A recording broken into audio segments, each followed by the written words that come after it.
Thank you so much for joining the Seed Saving in a Time of Crisis class. And once again, I want to just kind of thank you for joining us and stepping up to meet this moment. I want to kind of introduce myself first, and then I'll kind of go over what we're going to learn about. I'm not going to take questions during the class because it's just a lot to cover. And then what we'll do at the end is Lexi will kind of, who's monitoring the chat, she'll kind of just take notes of questions and see if I answer them throughout the presentation, because a lot of the time they do get answered in the context of the actual presentation. So first up, I just want to introduce myself. I'm Rebecca Newburn. I am with the Richmond Grows Seed Lending Library. So that's a project I co-founded with a friend 10 years ago in May of 2010. And we were one of the first seed libraries to start. So I'll talk a little bit about my seed saving journey. And professionally, I'm actually a middle school science teacher. So I'm kind of just getting myself ready to shift gears significantly. And before we start, I just want to take a moment to do a land acknowledgement. So where I am in the San Francisco Bay Area, that's what we call it today. We're on the traditional lands of the indigenous people that we know of as the Ohlone people. And we want to pay our respects to their elders past and present. And we want to acknowledge that this land has never been ceded, that we're on stolen land, and that we acknowledge that the Ohlone people are still a very much important part of our community today. And if you are not aware of the indigenous people from the areas that you're from, if you're not a First Nations person yourself, you may want to look at this website, native-land.ca, to learn more about who the First Nations people are from the place where you live. And if you happen to be in the Bay Area, and specific in the San Francisco Bay Area, I encourage you to go onto Sogorea Te Land Trust. You can donate to this women-led group of Ohlone women and kind of basically pay a land tax for living on their traditional lands and acknowledging that we are on their lands. So I want to talk about what we're going to be learning today. So basically, I'm going to talk a little bit about my seed journey and what are seed libraries, for those of you not familiar with them. Resilience in a time of crisis, what does that look like, and what are some of the crises we're currently facing? What is a seed, which I know many of us know, but just kind of putting it in the context that we all have the same language going forward. The importance of seed saving, and then also really, typically the Richmond Grows Seed Lending Library, we have taught classes on seed saving, but it's been more from a very traditional standpoint of, best practices. In the modern sense of best practices for seed saving. Obviously, our ancestors have been doing things for many years without textbooks and books. And so what we're going to talk about is you have to decide for yourself when you look at the seed that you have is, do you need something to be pure and come out like the parent, or are you more up for an adventure? And so in this kind of conversation, or in this class, we're going to talk about what are seed saving techniques to keep something pure, but also when might you want to mix things up and let them kind of hybridize or even intentionally hybridize things. And I'm going to talk a little bit about fruit tree propagation, just because I often will go into the seed library and someone will have a little bag of cherry pits or want to offer their avocado pits to me for the seed library. So we'll talk about when might that be something that you would want to go on that adventure, and when are there other strategies that might better serve you and your needs? So first off, a little bit about my seed journey. So once again, for people that are coming in right now, my name is Rebecca Newburn, and I am with the Richmond Grows Seed Lending Library in Richmond, California, which is in the San Francisco Bay Area, the traditional lands of the Ohlone people. So I think it was probably 11 years ago, I was taking a permaculture design class. And if anyone's ever taken a permaculture design class, you will be incredibly inspired by all these amazing ideas and solutions around sustainability and regenerative design. And I was taking a class with a man named Christopher Shine, who happened to start the first seed library in the kind of modern sense of a seed library. And I was sitting in this class and all these, natural builders and people doing co-ops and things like that. And I was just asked myself, like, I could go down all these different rabbit holes, but which one was really mine to kind of pursue. And so I just got this very loud seeds, and I was like, seeds. I was like, and then I really thought about it, which was, it's great to have all of these other things and super appreciative of people that are natural builders and all. However, if we don't have access to locally grown seed and a real foundational food system, all those other pieces are vulnerable. And it just happened to be that Christopher Shine was one of the people. Not only was he teaching my permaculture design class, but he was one of the original founders of the Bay Area Seed Interchange Library, or BASIL, which is in the Berkeley Ecology Center. So I told him, I was like, I love BASIL. I love the seed library idea. I really feel like every community should be stewarding their own seeds. And I want to really create it as a replicable model. So I didn't know anything about seeds at that point. I mean, I was a gardener, but I didn't really do much, if any, seed saving. And so I worked with him and the other two co-founders of BASIL and kind of helped them organize their seed library, and then kind of brought it to the Richmond Public Library, and then kind of put it online as a replicable, model so that other communities could easily get their seed libraries up. So this is our seed library. The last I saw it looked something like this. We haven't seen the library for a while. And we organized ours based on families. And the reason why we did this is so, if you think about yourself, you may have similar characteristics, in appearance or from the people in your family. And the same thing goes for plants, is that you can see that peas and beans, it's like, oh yeah, I could see that they could be cousins, of a sort.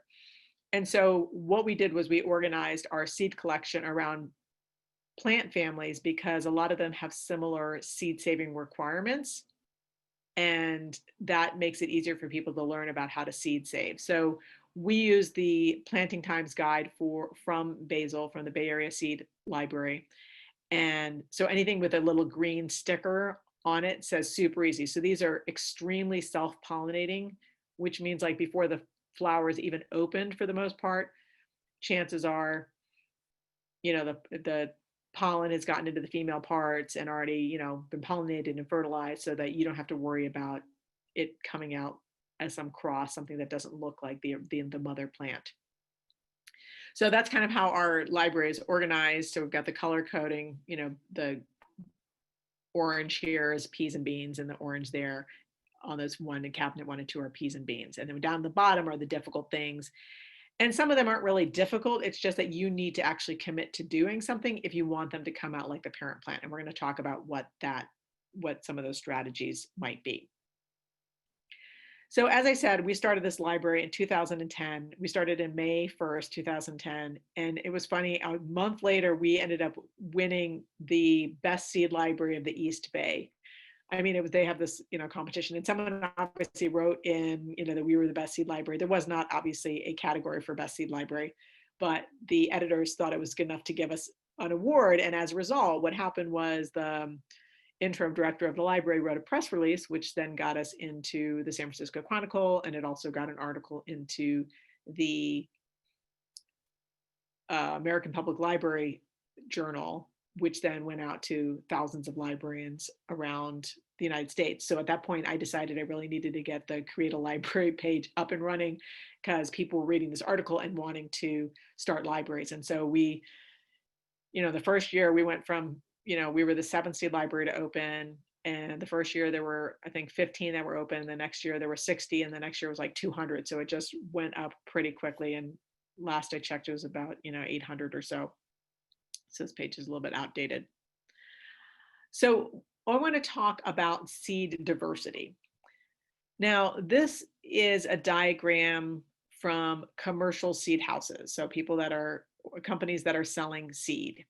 And so if you look at this, you can see, for example, in 1903, there were 497 varieties of lettuce available that were found in seed catalogs and whatever. And when they went back 80 years later to look at, what was being offered, there were only 36 of those varieties still around. So you can see that we've had this huge loss in biodiversity over time.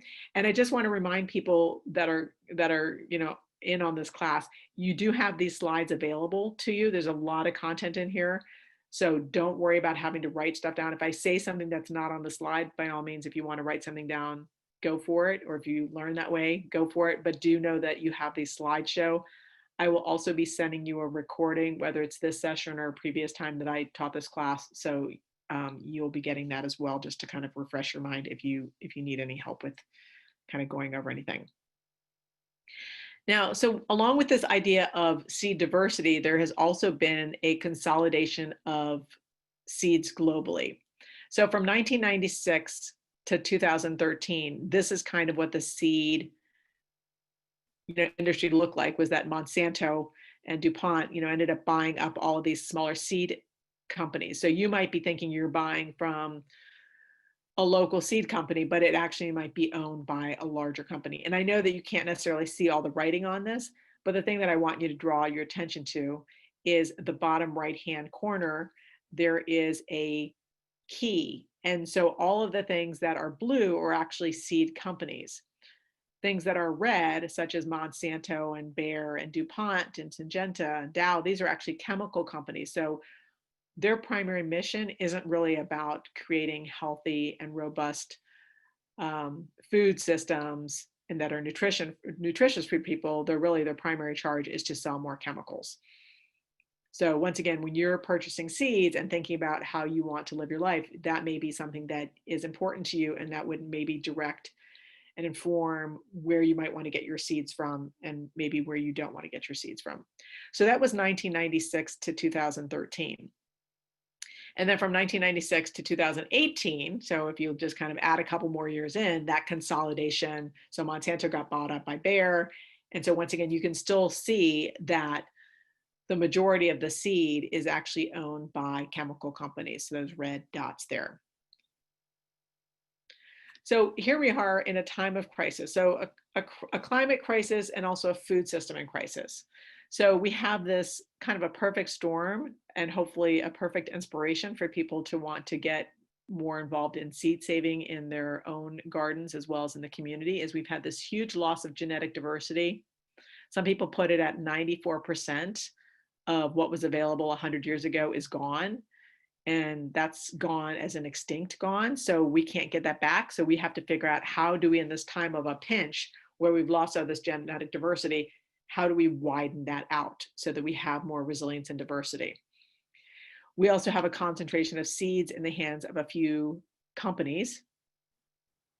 And also another thing that a lot of people aren't aware of is that much of our US farmers' seed is grown in China. So if they had a crisis, they may not want to be shipping stuff over here, or if we have a political fallout with them, they might be like, no, you're not getting seed. And so that would put our farming system into a major upheaval overnight. Also, when you're having this loss of diversity, as well as climate changes, there's an increase in terms of pest and disease pressures, which are also a concern. And with climate change or climate chaos, one of the things we're going to be noticing, and we're already seeing, is erratic weather, more extreme weather events, where you have 3 inches of rain in 2 hours, or, more extreme droughts. So, and now all of that in the mix, now we have this pandemic, and how does that kind of impact and inform our life? And obviously many people noticed this year, as you maybe try to buy seeds, it was hard for you to get what you wanted. There may have been a lack of access. For example, many seed companies stopped taking orders. And even when they did take orders, it might have taken you a month and a half or 2 months to get seeds. And if you're in an area that has a short growing season, that could have been your growing season. So there are people that were really severely impacted by those delays, more so than people in the Bay Area, where we have a year-round growing system. Albeit we can't grow everything all year round, we do have a year-round growing system. So kind of making us think, the more resilient we can have and access to local seeds, the more we can perhaps be able to respond to positively some of these challenges. So I want to kind of go back, and I think about my own experience as a gardener, growing up with a mom who is an avid gardener, even to this day. I'll call her and she won't answer the phone because she'll be out at gardening till 8 o'clock at night.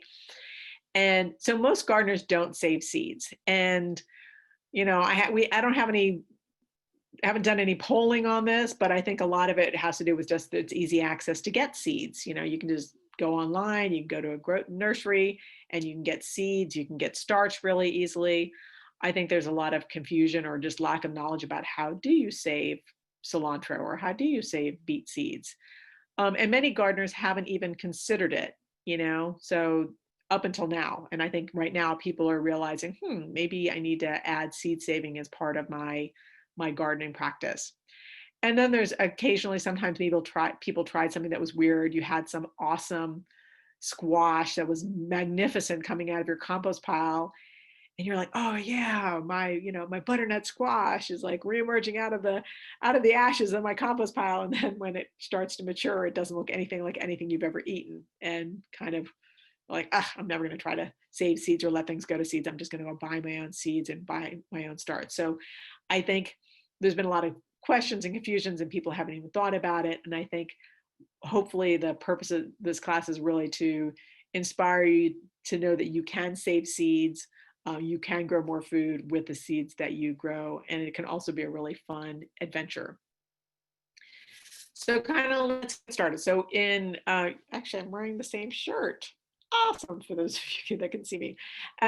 So first off, we are hoping that this class will make you feel empowered and equipped to save seeds from your garden and grow more food.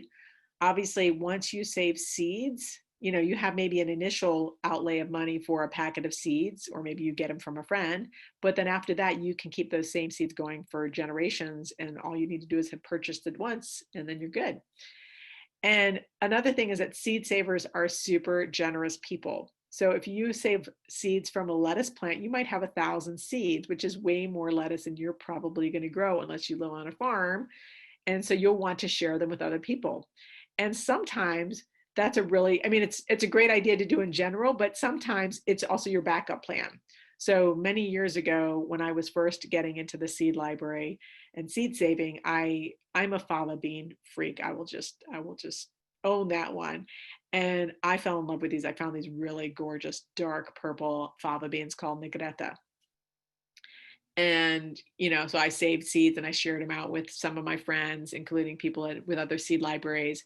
And the following year I planted my Negrettas, but I planted them right next to my Windsor fava beans, not knowing at that point, being a new seed saver, that fava beans, if there are two varieties are planted right near each other, they can cross-pollinate it. Insects can carry pollen from one type to the other. And when I went to shell those Negrettas that year, they were not all of them were really deep purple. And I was like, oh no, I messed up. They cross-pollinated. And, you know, I was trying to plan out the purple ones and trying to see if I can get them back to be all purple. And I went online saying, well, let me at least go buy some more just in the meantime. And they weren't available anymore. The company that I bought them from didn't sell them anymore. And I looked online and there were no other companies selling Negretta at the time. And I was just horrified and mortified that I had messed up with this really precious seed. So I'm trying to plan out the purple ones every year and trying to get them back to all purple. I mean, even though I knew somewhere in their genes they were crossed, but because I was a seed saver and I had shared them, you know, I put out a call to my friends to see if anybody that I had given them to had some, and one of my friends did, and he gifted them back to me. So I was like, whew. So that can be something that can happen to you, which is if you share your seeds, sometimes you might be able to get them back if you lose your own stock.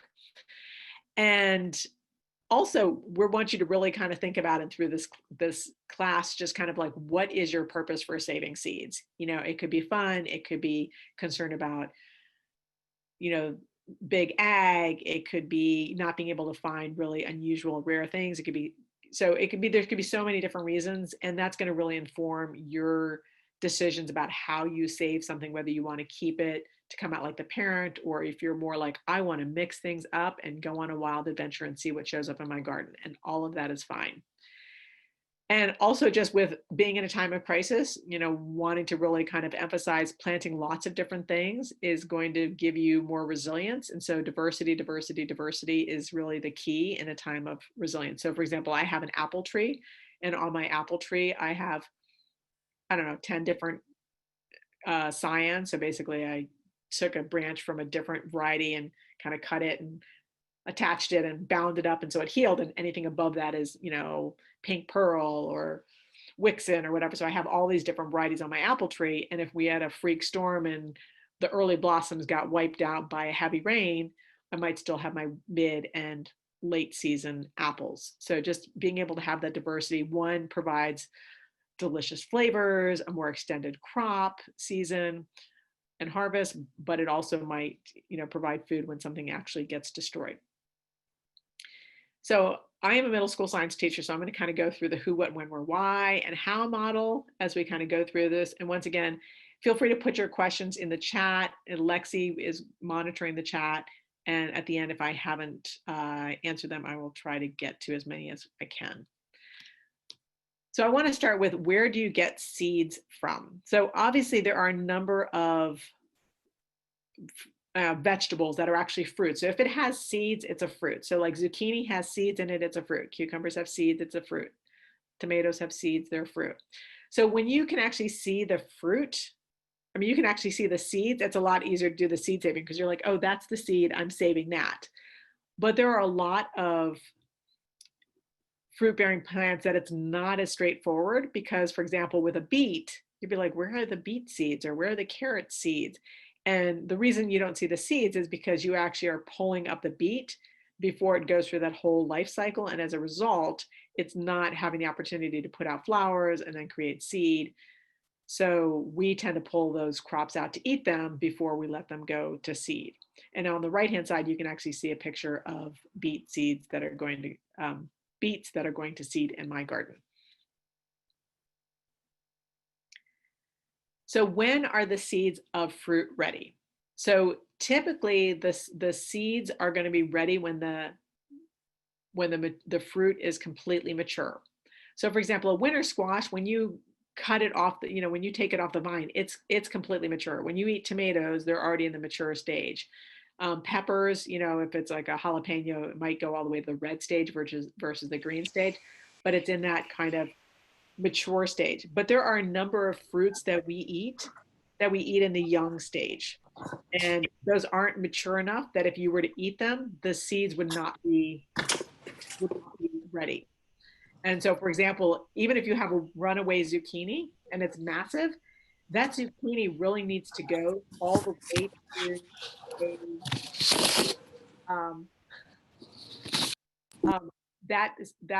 seed needs to go all the way to like the time where the zucchini becomes a winter squash. So imagine the zucchini actually is going to change color to kind of start turning orange.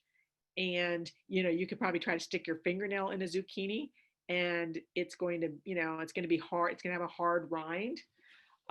Same thing with like cucumbers. Cucumbers are going to turn, yellow and orange. And I don't know if you can see my screen, but like that's a mature cucumber. It's, for those of you that can't see it, it's orange and it's massive. And so at that point it would be ready. And same thing with like an eggplant, it's going to turn brown. And, at that point, so it's way past, those are going to be sacrificial. You're not going to be able to eat that cucumber or that eggplant or that zucchini. However, you will have plenty of seeds for upcoming years and it is completely worthwhile. So at this point, like if you were to stop at this point, you would have seeds for next year.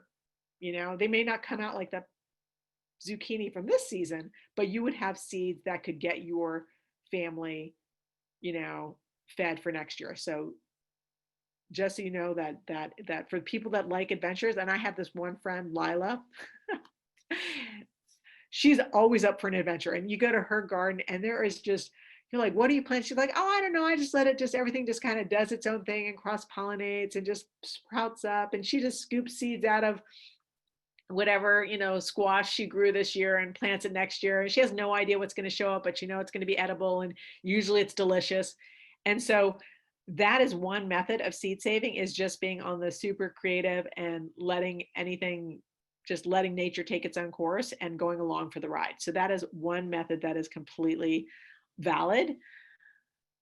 And, how would you get those seeds out? So whether we go for more of a purity method or you go for the wild adventure method, if it is something like a pepper or squash, you just kind of scoop the seeds out and remove any kind of non-seed parts and just label it and let it dry for a week or two out of direct sunlight. And then you would have pepper seeds that you could plant the following year, or squash seeds that you can plant the following year. If it's more of a wet seed where it's got a gel coat on the outside, such as tomatoes and some melons, you'd scoop it out, let it sit in kind of the goo for a couple of days, and then it starts to ferment and get a mold on it. And then you remove the mold, rinsing it off and drying it, and kind of same thing, labeling it and letting it sit out for dry. And then you would have seeds for next year. So label, label, label is really your mantra. So you know that these are tomato seeds. And once again, if you're looking more for purity, we're going to talk about how to do that in the process. But at this point, you have got seed to go for next year in your garden. However, if you are wanting to have something more like what you grew this year, so for example, I'm really like to do canning of salsas and things like that. So I'm interested in having Roma tomatoes. So for me, it's really important to kind of maintain my Roma tomato. So in that point, I would, I'm looking for something very specific. So in this case, I would want to know a little bit more about seed saving versus just a tomato. I gave lots of volunteer tomatoes that were growing all over my yard. I have no idea what they were, and all of them went. And so people were super happy just to have tomatoes. However, if you want something that has a specific characteristic, then you might want to learn a little bit more. So once again, we're going to talk about you deciding what is important for you and what kind of pathway and for what seeds make sense for you. So why are you saving seeds? So if you are just saving seeds for enjoyment, purity might matter, purity might not matter. Saving money, same thing. Purity may or may not be important. And when I'm talking about purity, I'm saying that it's going to come out like the plant that you planted. And then climate adaptation, letting things mix up a little bit more might actually make things more adaptive. And same thing with resilience. Like if letting things hybridize and intentionally cross, letting things like my friend Lila do, she probably has a more resilient garden than I do. Creative expression. So once again, you might let things mix up a little bit. However, if you have a particular seed that's important to you culturally, maybe it has a story, a friend of yours gave it to you, then you might want to keep something pure. And if it's food security, having it pure may not be super important to you, unless you're looking for something really specific, like I need to can a lot of tomatoes, I need Aroma tomatoes. So in that case, I would want to, think about some steps, and we'll talk about how to specifically do that. So you're going to kind of decide what is and isn't important to you when you look at your seed. So I have some things that are, have stories that I'm really wanting to preserve. And so I would want to maintain the variety. And then there are other things that I'm ready to mix it on up. So why do you save seeds? And so once again, you wanting to kind of analyze what's important for you and kind of just some general kind of tips. So if you're trying to preserve an heirloom, so for example, I have a bean from a neighbor of mine, I would want to follow best practices to make sure that this bean that's been grown, great Aunt Rosie's Italian pole bean, that's been grown on my block for 35 years at this point, when I pass it along to someone else, it's still great Aunt Rosie's Italian pole bean. So I would want to do best practices to maintain varietal purity. And if it's something that tends to cross-pollinate, like a squash, I would want to take efforts to make sure that I prevent cross-pollination. So in a climate crisis, or a pandemic where food security is really an issue, purity is not super important, going to be really important for a lot of people. So you can be adventurous. You can mix things up. I had a whole bunch of fava beans this year. Not runner beans. And I didn't have a whole lot of anything. And I took out a little bit because I had some very special, I have a pretty rare collection. So I took out some of each type so that I have that in, for backup that I can grow out in larger quantities. But I literally took 4 or 5 varieties of runner beans and I just mixed them into a jar and I just said runner beans. And I shared them out with the community. So people are going to get runner beans. They're going to be delicious. They're going to be if they return stuff, it's going to be a mix of these 4 different types, which is totally fine. So, at this moment in time, it wasn't as important that I shared out the particular varieties with people, but that I gave them food, but I kept the back stock for myself because those are rare varieties. And once again, if you're just in it for fun and saving money, purity may or may not be important to you. You can just kind of breed varieties for the future, or you can just kind of choose your own adventure and just kind of let things, do the Lila method of letting things kind of do whatever they want to in your garden and enjoy what pops up.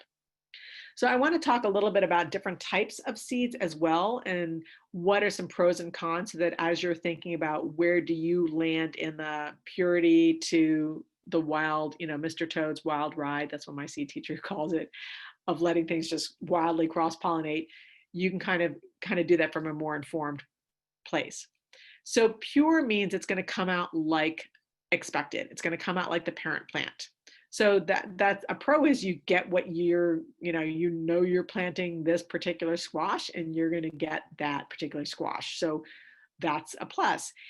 So uniformity is both a plus and a minus. So it's great if you're a commercial farmer and you need to harvest a whole field of stuff and you can mechanize it, or that it's all coming in at a particular time, and so it's easier for you to get your labor in and harvest stuff.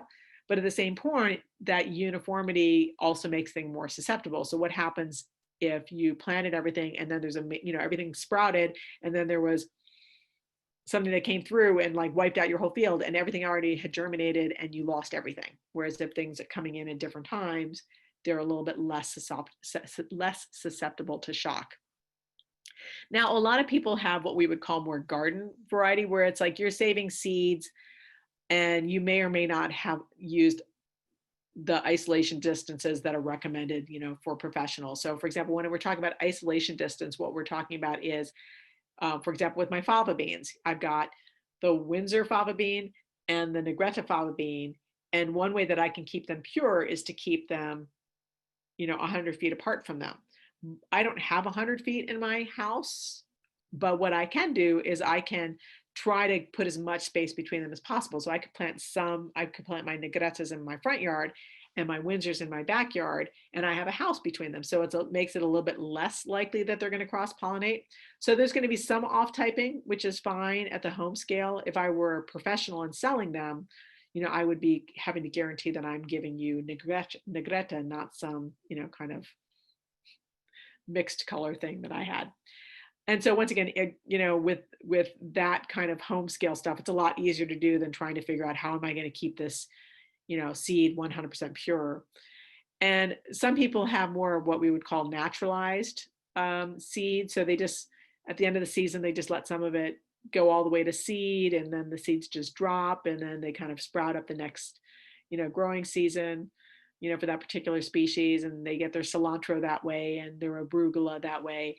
And so there could be a little bit more off-typing, which may be good or bad for you. And off-typing just means doesn't look like the original parent plant.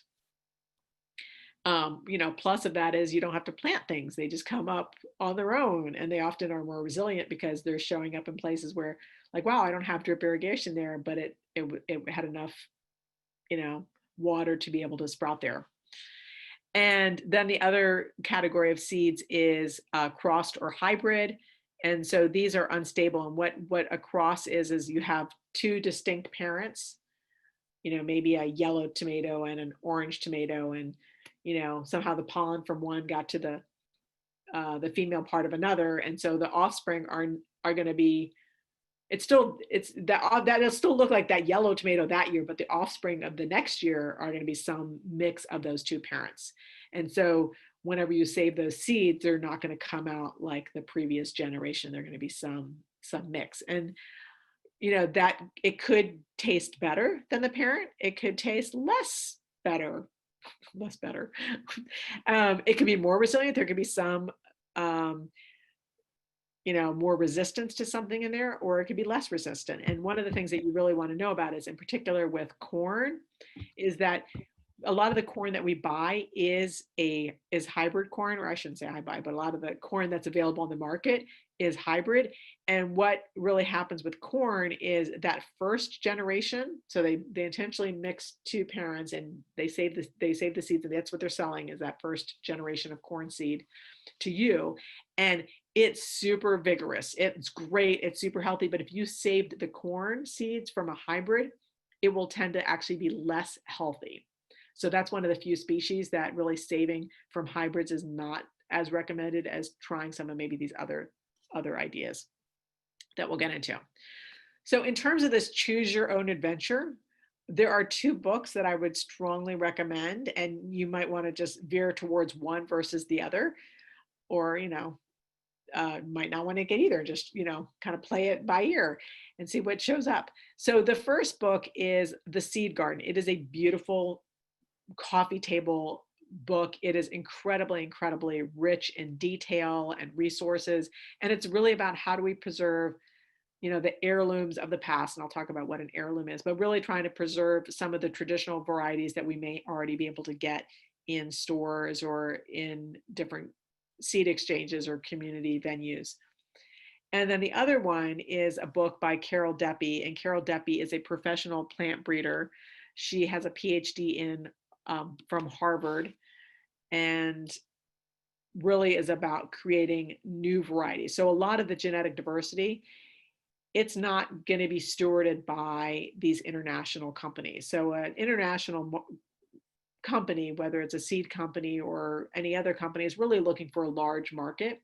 And so with seeds in particular, they have to look and see what's going to work, in California, but it's also going to work in Iowa and in Maine. And so we've lost a lot of the seeds that are more adapted to our region. So for example, where I live in the San Francisco Bay Area, we have really crazy cold, foggy, like weather in the summertime. Like I can't grow beefsteak, those big, yummy tomatoes. I can only grow Siberian tomatoes and cherry tomatoes. And so there aren't really, the seed companies don't really market towards, that niche, unless you find, and that's why it's really important to find local seed companies that are growing seed locally, that that it works in your area. Oh, and I just want to say with her book, it's really about breeding heirlooms of the future. It's like, how do we actually create new varieties? And if you work with a particular variety, you obviously have to have a larger population or a number of plants to do that. But you can actually, stabilize something that was a hybrid. And you're like, oh, I really like that. For example, the Wall-Time butternut squash, which is one of the most common butternut squash varieties you find in the store, was originally an unintentional cross that happened in, this man's garden or farm actually. And he liked it, and he just worked with the seeds that he pulled out of that butternut squash, and just worked with it until he got it stabilized. And so that's the Wall-Time butternut squash that we eat. So it often will take about 7 generations of breeding work in order to get the same thing that you like every single year. But you have to work with a larger number of plants in order to kind of see, oh, that one, oh, that one, oh, that one, and keep working with that. And she talks about that, how to do that in her book. So often you'll hear the word heirloom. And so heirloom is really a market term. A more common or more appropriate term that's used in seed saving is open-pollinated. And that's when the plants come out true to type when saved properly, which means they're going to look like the parent plant. And this person here, the photo is of Bill McDormand, and he's my seed teacher. And I really love the way that he explains what an heirloom is. So heirlooms are open-pollinated, which means they come out when saved properly like their parent plant. And kind of the story that he told me was basically he was the owner of Seeds Trust. He's no longer the owner. He runs the Rocky Mountain Seed Alliance, which is a Rocky Mountain kind of West seed conservancy project. But at the time, he was a seed company owner that focused on high altitude gardening. And they have a very distinct, season in Idaho where he lived, high altitude in Idaho. And he was traveling around and trying to find tomatoes that work in that climate.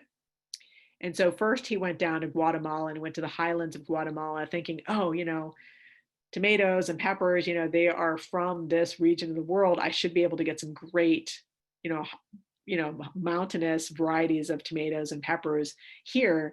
And the story he tells is he came across this indigenous farmer who's like, oh, sure, I'm happy to share some of my seeds with you. Went to the guy's, farm shed, and the guy pulls out a bag of American seed. And he's just like, oh my goodness, I'm up in the highlands of Guatemala, and the American seed companies are selling seeds to the place where these plants are indigenous to. and they're not saving and sharing their own traditional varieties. And then a few years after that, the Soviet Union collapsed, and he was invited to go to Siberia with a number of scientists. And basically, a lot of people don't realize that when Hitler was advancing towards Russia, Stalin took a lot of his brain power and a lot of the university people, and he moved them up to Siberia. So there's this largest concentration of PhDs in the world is in Siberia, and they all have their little farms that they go to on the weekends and do their, growing of food. And one person might be the carrot purse specialist who saves seeds, and the other person might be a lettuce specialist, and they all kind of exchange seeds in the community because they didn't have outside resources coming in during the Soviet Union. And so he goes to this little town and, this little farming community.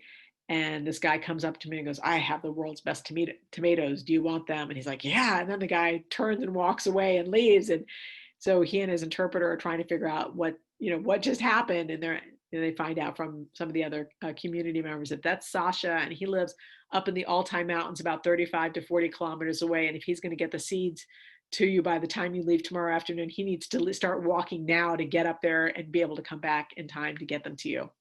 So fast forward a couple of years. So he did get the seeds from Sasha, and you fast forward a couple of years, and Martha Stewart is in a restaurant in New York, and is having this amazing meal, that has some tomato base in it, and it's like, "I need to know the story behind these tomatoes. This is an amazing dish," and they traced it back to Sasha's Altai tomato, and basically she put out one of her Martha Stewart magazine's issues was focused on heirloom tomatoes, and that really inspired people to start saving heirloom tomatoes and purchasing heirloom tomatoes, and it kind of really helped to save a lot of the genetic diversity. Was that article that came out that inspired people, and it was kind of came to this. So for me, this is an heirloom. So an heirloom really is a face, a place, and a story. And so if you can put it, so if I go to the store and I buy something, for example, I've bought Sheboygan tomatoes, which are a delicious paste tomato, but I'm not a Lithuanian immigrant. So it's not really my heirloom. It would be similar to going to an antique store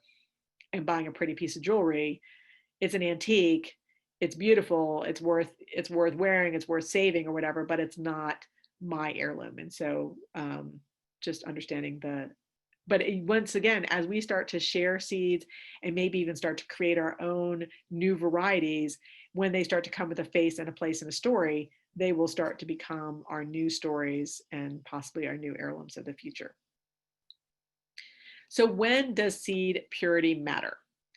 So we haven't even gotten into the whole, like, how do you save seeds yet? We're just kind of giving the background now. But if you are selling seeds, purity is going to be important. If I am purchasing seeds from a farmer or for a farm, and I have a market that is buying a particular broccoli, Waldheim 79 broccoli, my seed and my plants better come out true to type because I have a contract for that particular thing. So if you're selling, it needs to be pure. If you are trading, at a minimum, you should let people know what steps you took to minimize cross-pollination, or that you didn't take anything. You're like, these are squash seeds. I just scooped them out. Good luck. They'll be edible. So at least people know that. I really wanted to get spaghetti squash this summer because I know how prolific it is. And my last bit of spaghetti squash was in the seed library, which I was locked out of. And so I just put out a call, and a friend of mine had spaghetti squash, and I just looked at her. I'm like, "So did you hand pollinate?" She's like, "Oh, no." But it's like, I didn't have a choice at that point. I was like, okay, I'm going to just go for it because I want spaghetti squash, because I know if it does produce, it's going to be massively prolific, and they're great. They're good stores. And same thing, I wanted spaghetti squash. I was really in a spaghetti squash mood this summer, and I had a spaghetti squash, a different variety from the store. And I was like, I'm going to scoop them out, and I'm going to plant some of this seed from this store-bought spaghetti squash and hope it turns out like a spaghetti squash. It was a risk. Fortunately, both of them look like they are indeed spaghetti squash, so they came out true to type. But I could have gotten any other type of squash. And then if you are trying to, so also when purity will matter is if you're trying to preserve something because there's a story or some cultural significance, or as I said, there's a particular taste you want, like I really want butternut squash. I don't want something to cross and have some weird mix between something else. Then you would want to be focused on learning about how you maintain that variety so it comes out like the parent plant. So from here on out in the slide presentation, anything that really talks about how do you maintain varietal purity will be in blue, so that if you are concerned about maintaining varietal purity for something, that you can kind of look for the blue kind of highlights, and that will kind of help you. And once again, all of these slides are in the email that I sent you that had the link to how to log into this class. So you don't need to be writing everything down unless you like to. So cross-pollination. So let's kind of, I've talked a little bit about cross-pollination. So cross-pollination is when you have pollen, and that's the male part, comes in contact with the female part from a different plant, and they're different, okay? So for example, if you had a bee or any other type of insect, and it took pollen from, like, this has, from this plant, and it put it in the female part of the same flower, it's going to come out, the offspring are going to come out like that particular plant.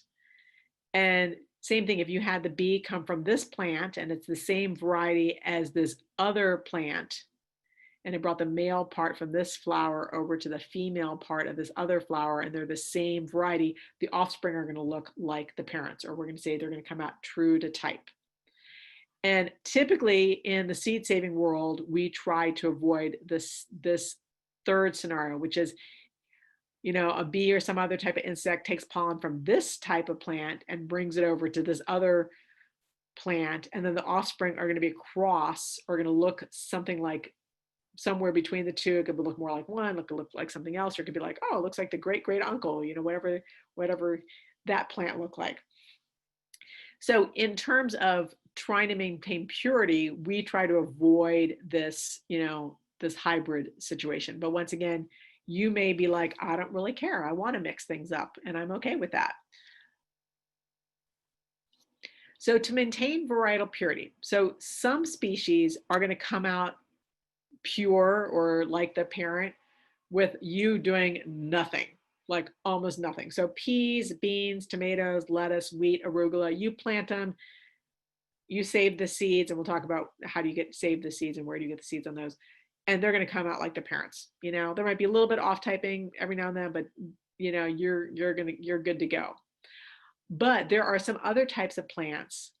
If you think about a plant that has insects visiting it a lot, then it probably is going to cross-pollinate. It's probably going to be the possibility that pollen's going to come from a different variety, and then the offspring the next year are going to be some mix of those two. And so if you are wanting to keep that variety like, you plant, like the type you planted, then some strategies that you can use is you can isolate by distance. So for example, I said I plant some fava beans in the front yard, I plant some fava beans in the backyard, so I have a distance between them. I also have a barrier of my house, but you can also have physical barriers. And so on the right-hand side here, you can see just a party mesh bag that was put over a tomato plant. You can also, peppers are really when you want to put it over. So peppers will cross-pollinate. So you definitely want to, if you have a pepper plant, you want to put it over your pepper plant. So before the blossom opens, and you can just go and look, and like the bud's still closed, and you can put it over the closed bud. And then when it opens, it will self-pollinate versus being insect pollinated. So, and then physical barriers could be cages, and small enough that the cages, the mesh over the cage, an insect can't get in or out. So, and then some tips around seed saving is you always want to save from the healthiest plant, and you also want to be saving from as many plants as possible to increase genetic diversity, because we don't know in that other plant, maybe there was something that was more drought resistant. Maybe it's a tomato plant that really would have done great without much water. It's like, oh, but if you only save from this tomato plant, you might have lost that expression. Maybe something's more resistant to powdery mildew. That'd be really great to find some squash that's powdery mildew resistant. So what type of seeds should I plant from? So typically, we just say don't save from hybrids, but in a time of crisis, and right now in a time crisis being not only a pandemic, but also we've lost all this genetic diversity, maybe it's time to start planting some of those hybrids and seeing what we get. But you should never save seeds from PVP. Those are plant variety protection, or GMO seeds, the genetically modified organisms. Now, the GMO seeds are typically not sold on the commercial, on the home scale, so you really aren't really coming across them, so you don't have to be worried as much about that. But it is nice to support companies. I know like Baker Creek and Lake Valley and a number of other seed companies, almost all local seed companies will clearly state that they have a non-GMO policy where they're not selling GMO seeds. In terms of the plant variety protection, what this means is these are traditional plant breeders that are breeding new varieties, and we want to respect the work that those plant breeders are doing, and also it is illegal to save it, so that's another reason to do it. And just so you know, Johnny's selected seed, they have a lot of PVP, so you might want to read in the descriptions what you're buying, just so you're aware of that. And maybe you weren't up for an adventure. So typically we say not to save seeds from hybrids, but maybe you have a hybrid tomato and you're like, I'm going to plant it out and save the seeds and see what I get next year. And maybe your little cherry tomatoes become bigger and maybe they go from red to orange and you might get all sorts of different things. And once again, with the corn, if you save from corn, and we'll talk about corn a little bit later in terms of some other things to consider, saving corn from hybrids tends to be weaker the next year, but the other ones might be from other species. It might be more vigorous and have more robust and resilience, but they will not come out like the parent plant. So that's the thing that you're up for the adventure for. And so once again, if you are concerned about variety, then you want to start with open pollinated plants or plants that are being marketed as heirloom seeds. And those ones, if you save them properly, will come out like the parent. So how do you get started? So first thing, it's really good to keep a record of where you got your seeds from and the year of seeds. I will see if I will link, I'm going to make a little note to myself. So we have a seed viability chart that was put together by, I'm spacing on here's Seed Matters. And they have a list of how long you can kind of assume the seeds are viable for it. That information is also in the seed garden book that I mentioned earlier, but it's nice just to have a chart. And so, for example, you know, I had some seed that I gave to someone recently and it was older seed and it didn't work for her. And I was like, oh, don't worry about it. It wasn't you. It was actually older seed. I just was hoping that we could grow it out because it was something unusual. So keeping track of that. And also just like sometimes you will get seed and it doesn't come out like it was supposed to, and it was coming from a seed company. And just make note of like what seed companies have better seed quality than others. And then, you know, if you are interested in purity, once again, you're going to start with an open pollinated or heirloom variety, or mix it up if you want to. And then planning your garden for seed saving. So once again, if you're concerned about purity, isolation distances, favas in the front, favas in the back. But if purity is not an issue with you, you can plant, you don't have to worry about the distances between things, but you do want to think about population sizes. And population size means how many of a particular plant you are letting go all the way to seed. So it's one thing to plant 10 lettuce plants, and it's another thing to say, I'm letting 10 lettuce plants go all the way to seed. So when we talk about population size, we're talking about how many you're actually letting produce seed. And then also it's a really good idea to ask and talk with neighbors, or if there's a garden group that's around you, knowing what works well in your area. So for example, when I first moved here and I was planting brandywine tomato, which I love, and I was like every maybe I'd get, you know, 1 or 2 tomatoes. It was just so depressing. And then, you know, I joined a garden group and they're like, oh yeah, you can't grow that here. And I was like, yeah, I know that now, but I didn't when I first moved here. So asking people about what grows well in your neighborhood is a good thing to know. So family planning in the seed world. So it's really good to have a little bit of a sense of the botany of what family a particular plant is in. So you can see from dill, carrots, and fennel, if you look at the shape of the flower heads, you can see how they're all these little umbels. They're these little kind of upside down umbrellas. And so these are all in the same family. And because they're in the same family, they often have similar seed saving requirements. For example, these are all insect pollinated. And so it's very likely that there is going to be cross pollination if someone else is growing one of these plants. and it's a different variety than the one that you have. And so if you want to maintain varietal purity, you would have to somehow have insects in there to pollinate yours, excuse me, but not bringing in insects from another place. And once again, we'll get into all that as we kind of get into the different species as we go down. So when is it likely to come out like the parent? So as I said, if you are new to seed saving and you really want to maintain varietal purity, beans, except for runners and fabas, peas, tomatoes, and lettuce and wheat, these are your extremely self-pollinating, come out true to type, you're good to go if you just, save them. So we're going to kind of go through a couple of those families, and I'm going to talk about some strategies, and do the strategies even matter or whatever. So first off, peas and bean family. So they are extremely self-pollinating. And what we mean by that is if you have like a flower, and so inside the flower is the male and female part of the peas and beans. And so before that flower is even opened, the pollen is shed and kind of gotten into the female part. And so it's already been pollinated and fertilized. And so even when it does open, and if an insect comes in, it's already been pollinated and fertilized. It's like, so it's going to come out like the parent, because it's same male, same female, in terms of the variety, and it's going to be coming out okay.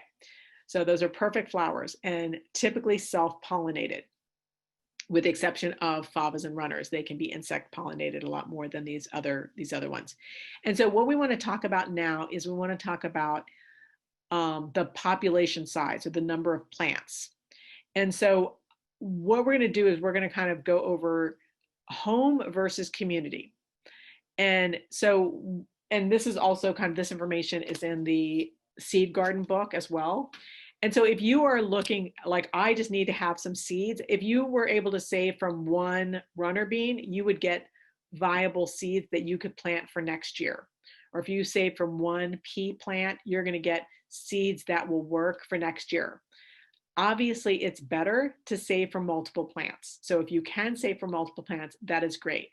And then the same thing is that with community, on the community scale, when you're saving from a larger population, you're doing more to actually get all of the different expressions within that variety. And so you're saving more of the varietal characteristics. And so you want to be, if you're saving for the community, it's good to save from a larger, it's always good to save from a larger population, but you can get viable seed from just one plant. So, but those are kind of the numbers that they are encouraging. So if you are concerned about cross-pollination, you shouldn't be for this species, first off, unless it's a fava bean or a runner bean. But if you just planted one variety, if you had something really rare and you're really concerned about it, you just plant one variety, or once again, have some isolation distance, one type of pea here and another variety of pea 50 feet away, or as much as you can. So once again, in the garden, we're not necessarily going to get at the level of professional distances, but we do the best that we can. And then your plants will be ready to harvest when the peas are dry or beans are dry, and you can kind of like hear them rattling around. And I had a bag around here, I don't know where it is, but basically they're rattling around and you can hear them, and then you just kind of like open them up and you take the peas out and the beans out, and you've got your seeds for next year. And so one of the things that's important to know is that typically when we are saving and sharing seeds in the community, we're not giving someone the nice shiny package that has all the growing instructions and the descriptions. And so the more information we can share, then it makes it, especially if you're going to like a seed swap or something, or giving it to someone, for example, like it's, a sugar snap pea where you can eat the pods, and the peas are really different from a snow pea that's more in, Asian cooking, where you're kind of cooking something in a wok or something, compared to a shelling bean where you have to shell it out. So kind of letting people know what type of pea it is a really nice courtesy, so that people know what they're getting. And then also we do talk, and you can see up at the top here, we have the Pisum sativum. So scientific names are also kind of helpful sometimes to know, just so that if someone said like, oh, sweet peas, and you're like, no, this is it's a totally different species. So sweet peas are the fragrant, beautiful flowers that are poisonous. Fortunately, they are not deadly poisonous. I know this because I am a middle school science teacher, and I had some students decide that they would eat some one day.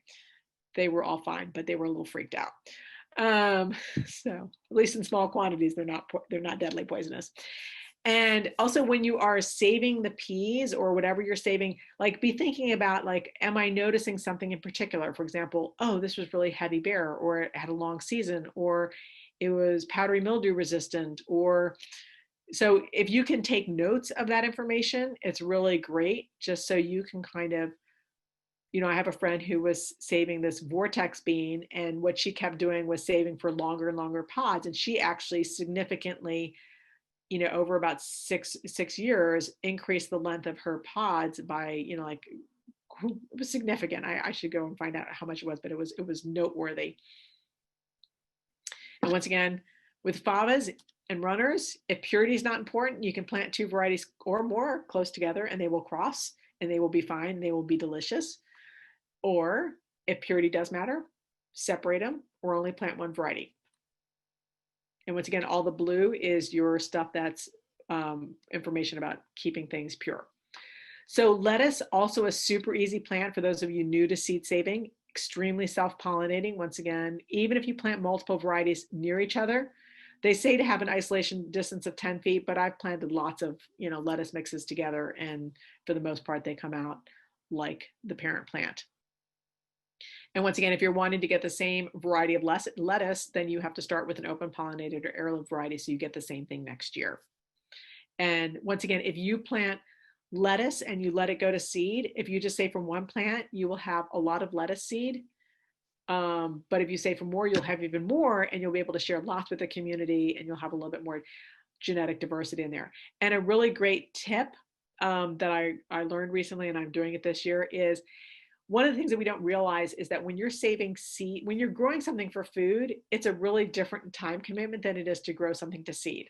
So the lettuce is going to be in your garden for like 6 to 8 weeks longer than your eating phase. So that's 2 months is a lot. It's a pretty big commitment, especially if you have a small space. So one thing you can do is when your lettuce starts to bolt, you can dig it up, stick it into a 1-gallon pot, and then kind of put it into a less, prime garden space and just keep watering it and let it go to seed. And you can finish your seed off in a 1-gallon pot. So that's what I'm doing this year. I'm just experimenting with that, and it's working well. Another thing that I'm doing is I just keep, so what will also happen is your lettuce may be, 6 inches across, but when it goes to bolt and it goes to become like flower heads, the thing might be, 2 or 3 feet across. And so they can get significantly larger. And one thing that I will sometimes do is I will keep all of this planting spacing the same. And so I just have really tightly packed plants. And so even though what that does is the seed heads, they don't produce as much seed per plant, but I have 12 plants going to seed. And so I have a lot more genetic diversity, but I don't get as much seed from each individual plant. So I kind of have a balance there. And then another thing, just like we talked about with the peas, it's really good to know and explain to people what type of lettuce. So just saying, oh, it's lettuce is one thing, but is it a butterhead lettuce? Because a butterhead lettuce, you can kind of pull off leaves and kind of eat as you go. Same thing with the loose leaf, but you can't really do that as much with the romaine type, and definitely not with the crisp head. And so the other thing to note is that with the crisp head and the romaine lettuces, those are pretty much sacrificial plants. If I plant a butterhead, I'm eating and I'm harvesting leaves all season, and then I just let it bolt and I let it go to seed. But if I want seed from a crisp head lettuce, that whole plant, I'm not getting to eat any of the lettuce off that. So I have to plant extra seeds. I have to plant extra seeds for the ones that I want to go to seed. So just be thinking about that. So for me personally, I just pretty much stick with butternut and butterhead and loose leaf, and I don't even bother with the crisp head and the romaine, just because of, I want to be able to eat as well as save seeds for people. But you can do whatever makes you happy. So, and then there's a video up here about lettuce seed saving. And then, but you can also just see this is kind of what the lettuce plants are looking like when they're going and bolting. And then here's the lettuce seed, what it looks like. And so when it's at this point, when about half the flowers are white and fluffy, that's when you can just cut it off, stick it upside down in a brown paper bag, label the bag, label, label, label, label. You don't know how many times I have put in seeds in the seed library, just like farmer's market mix, because I have no idea what it is. And it's just like, yeah, it's all the stuff I don't remember what I saved. So label, label, label. You really may not remember what you saved at some other point. Tomatoes. So once again, if you're interested in getting the same variety, start with an heirloom or open tomato. And these are extremely self-pollinating, so they're most likely going to come out like the parent. You don't have to do anything. They say isolation distance of like 10 to 50 feet, but I tend to put, all my tomatoes in one bed because that's where my hot and sunny place is, and really haven't had much of a problem with it. So if you save from just one tomato plant, you will get seed that is viable that will work for next year. And once again, if you can get more seeds, you're going to get more likely, that something will be drought resistant or some other important aspects, and really maintain more of the varietal genetics there. And so what you're going to do is you're going to let the tomato fully ripen, and then you're going to let it ferment, and then just let it dry. And so this is kind of what that process looks like. So first thing I do before I get my hands gooey is I make my label. So I basically squeeze out the seeds. And what's great about that is with the tomatoes is you can still eat those tomatoes. So just squeeze out the seeds, and then you can make salsa or something like that with it. And then you're going to let it sit for 2 or 3 days, and you're going to get a mold form on the top. And then you remove that mold and just kind of rinse it in a sieve, and then decant any kind of like stuff that's kind of floating on the surface.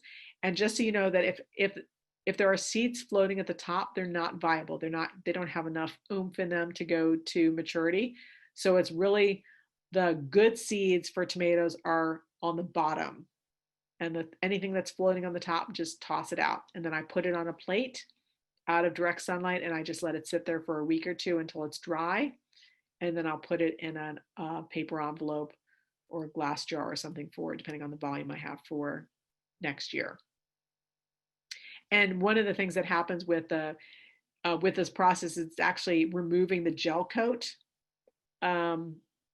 which is germination inhibitor. And then I believe also it might also reduce some of the seed-borne diseases that tomatoes are so, prone to. And then as with the other species, you really want to be thinking about what information you might want to communicate on seed packets. And so things like, is it a determinate, which is a bush type, or an indeterminate, vining. And once again, determinate is great for things like if you're, it's all going to produce food around the same time, and that's great for canning. Whereas an indeterminate, it's going to be going for a much longer season, which then allows you to have, a longer harvest, throughout the season. So there's pros and cons to both of them. And maybe you only have space for containers, so determinate is the way you want to go. So also really communicating about color and size and shape. There are pear shapes, there are, cherry size. So there's all these different colors. So, and then another thing that you would want to communicate with people is like, what's the purpose of this tomato? I mean, we all love tomatoes, and I think everybody would be happy to have a tomato regardless. But at the same point is this for slicing? Is it a dehydrating one? And then did you notice any disease resistance, or is this a particular variety that has some disease resistance that is documented? And when did the harvest come in? And then wheat. A lot of people don't grow wheat, and it's such a shame because it is an incredibly beautiful plant to grow. So a lot of people have grass, lawns. I have, like, my front yard is often just like a wheat field, and it's beautiful. People will stop by and just admire how pretty my grass is. It is in the grass family. So these are mostly self-pollinated, sometimes wind-pollinated, isolation distance of 10 to 20 feet.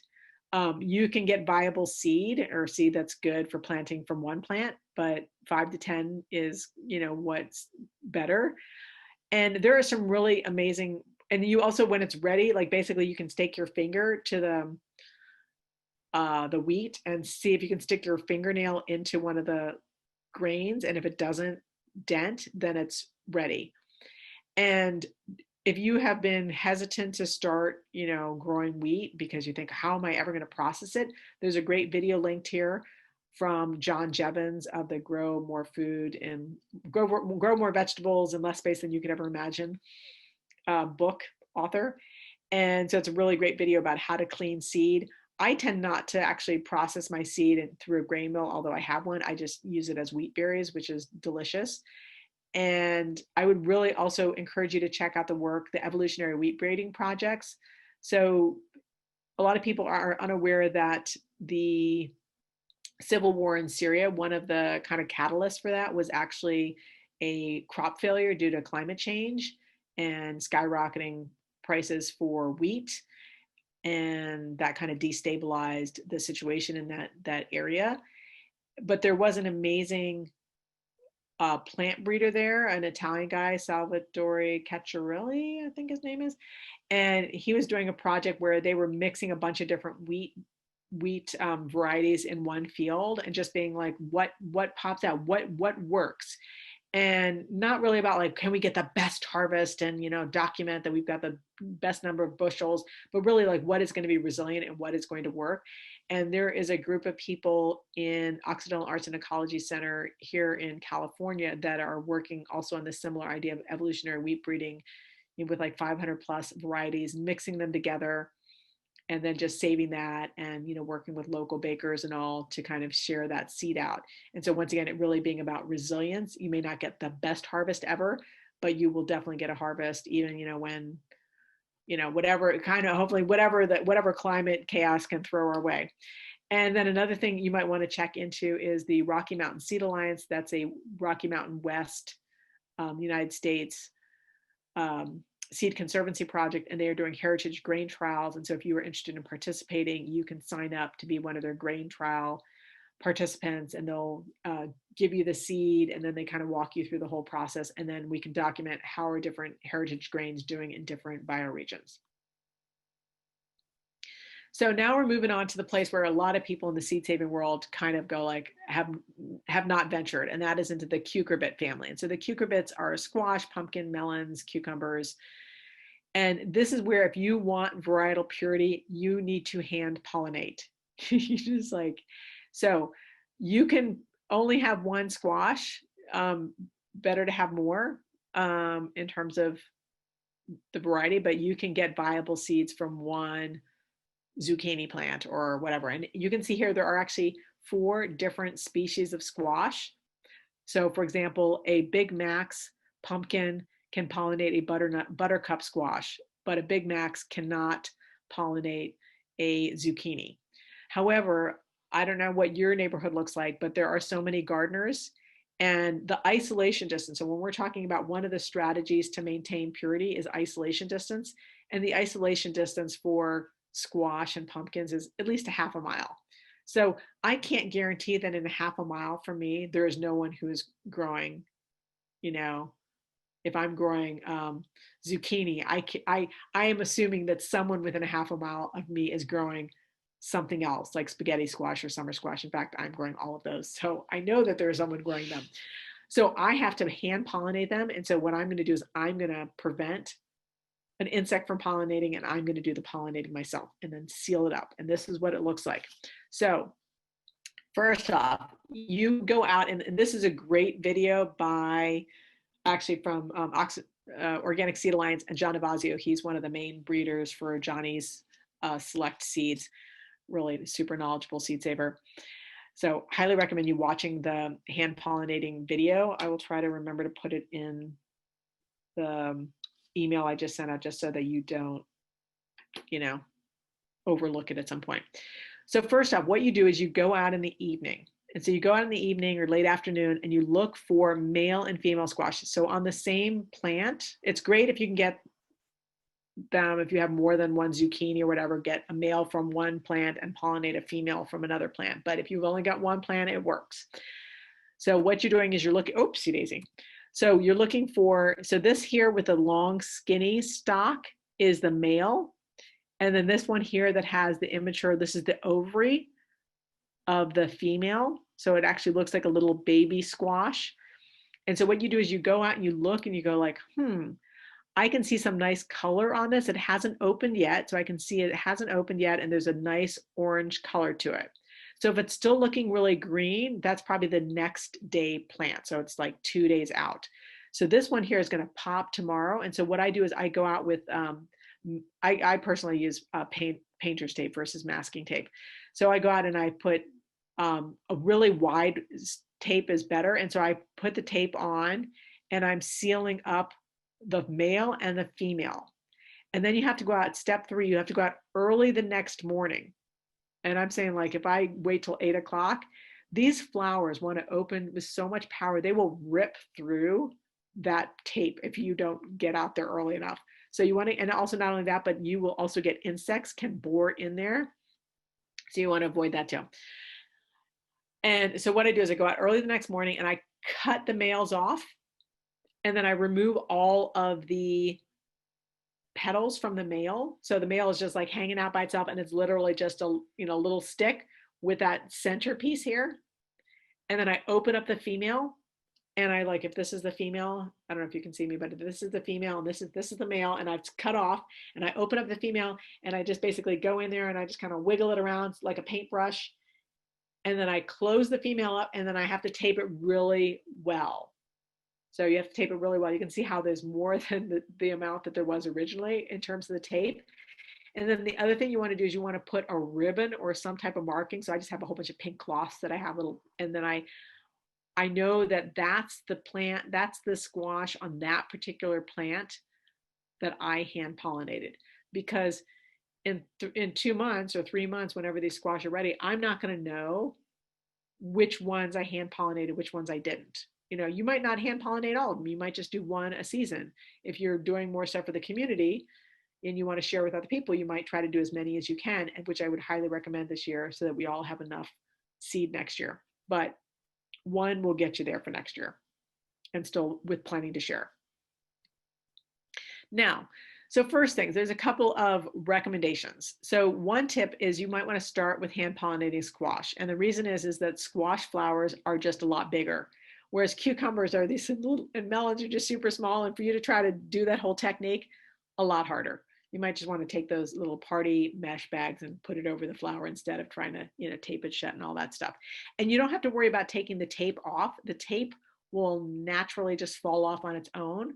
So I would, and just leave a blossom scar. So I would not mess with it. Just let the tape fall off the blossom at its own time.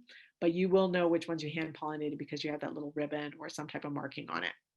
Now, the other thing is I have this friend Gudrun, and she's one of our volunteers at the Richmond Grow Seed Lending Library, really amazing gardener. And she does a thing where she will plant extra seeds 2 months from her original date. So if she planted zucchini, in May, she might then again plant some in July. And then, because what you will notice invariably is you will go out, because I go out almost every night to hand pollinate my squash. And I'll go out and be like, oh, great, there's a female, but no males. Oh, great, there's lots of males, but no females. And so you'll notice that. And so if you plant them at different times, then this does 2 things. One, it ensures that you have the pollen and the female flowers ready at the same time. And then the other thing is that you actually can increase the genetic diversity. And then she actually doesn't even let both plants stay. She'll just keep the one plant, one plant going, and then she'll pull the other plant out. But she at least has, an increased genetic diversity. And then this is also where you can be really super creative. So this might be a place where you want to check out the work of Joseph Lofthouse, who I've linked up here. He's a traditional plant breeder working to create land races. And so a land race is more of, so I have some seeds like a Hungarian parsley land race. And what that is just from a particular place in Hungary, what was really the parsley from that particular region. And it's not 100% uniform. I mean, uniformity is definitely a modern agriculture concept. Nature is not uniform. And so these land races have a lot more genetic diversity in terms of their appearance, and as well as just what's kind of in them in terms of the genotype. And what he's doing is he's doing some modern day breeding. And so I've kind of been inspired by him. So what I did was I love butternut squashes, fava beans and butternut squash. That's like my thing. So what I did was I planted a whole bunch of different types of butternut squashes. I went and got a whole bunch of different types of varieties. And I'm doing some where I'm keeping the same, variety. I'm, Pennsylvania crookneck butternut squash, male and female, and making sure that's the same. But then some days I'm going like, oh, there's a male of this one and a female of that variety, and I'm crossing them, but I'm labeling this as a cross between a uh, Pennsylvania crookneck butternut squash and a honey nut butter squash. So I'm kind of mixing those and I'm labeling them so that I know what the cross is, so that people might be interested to go on that adventure with me. But at least I'm communicating when I'm sharing those seeds. It's going to be a butternut squash, but we don't really know what it's going to look like. So that's the cucurbit family. Once again, strongly recommend you watching the video. It's fantastic. And so Brassica oleracea, so this is one I love. Kale, collards, cabbage, broccoli, cauliflower, Brussels sprouts, and kohlrabi.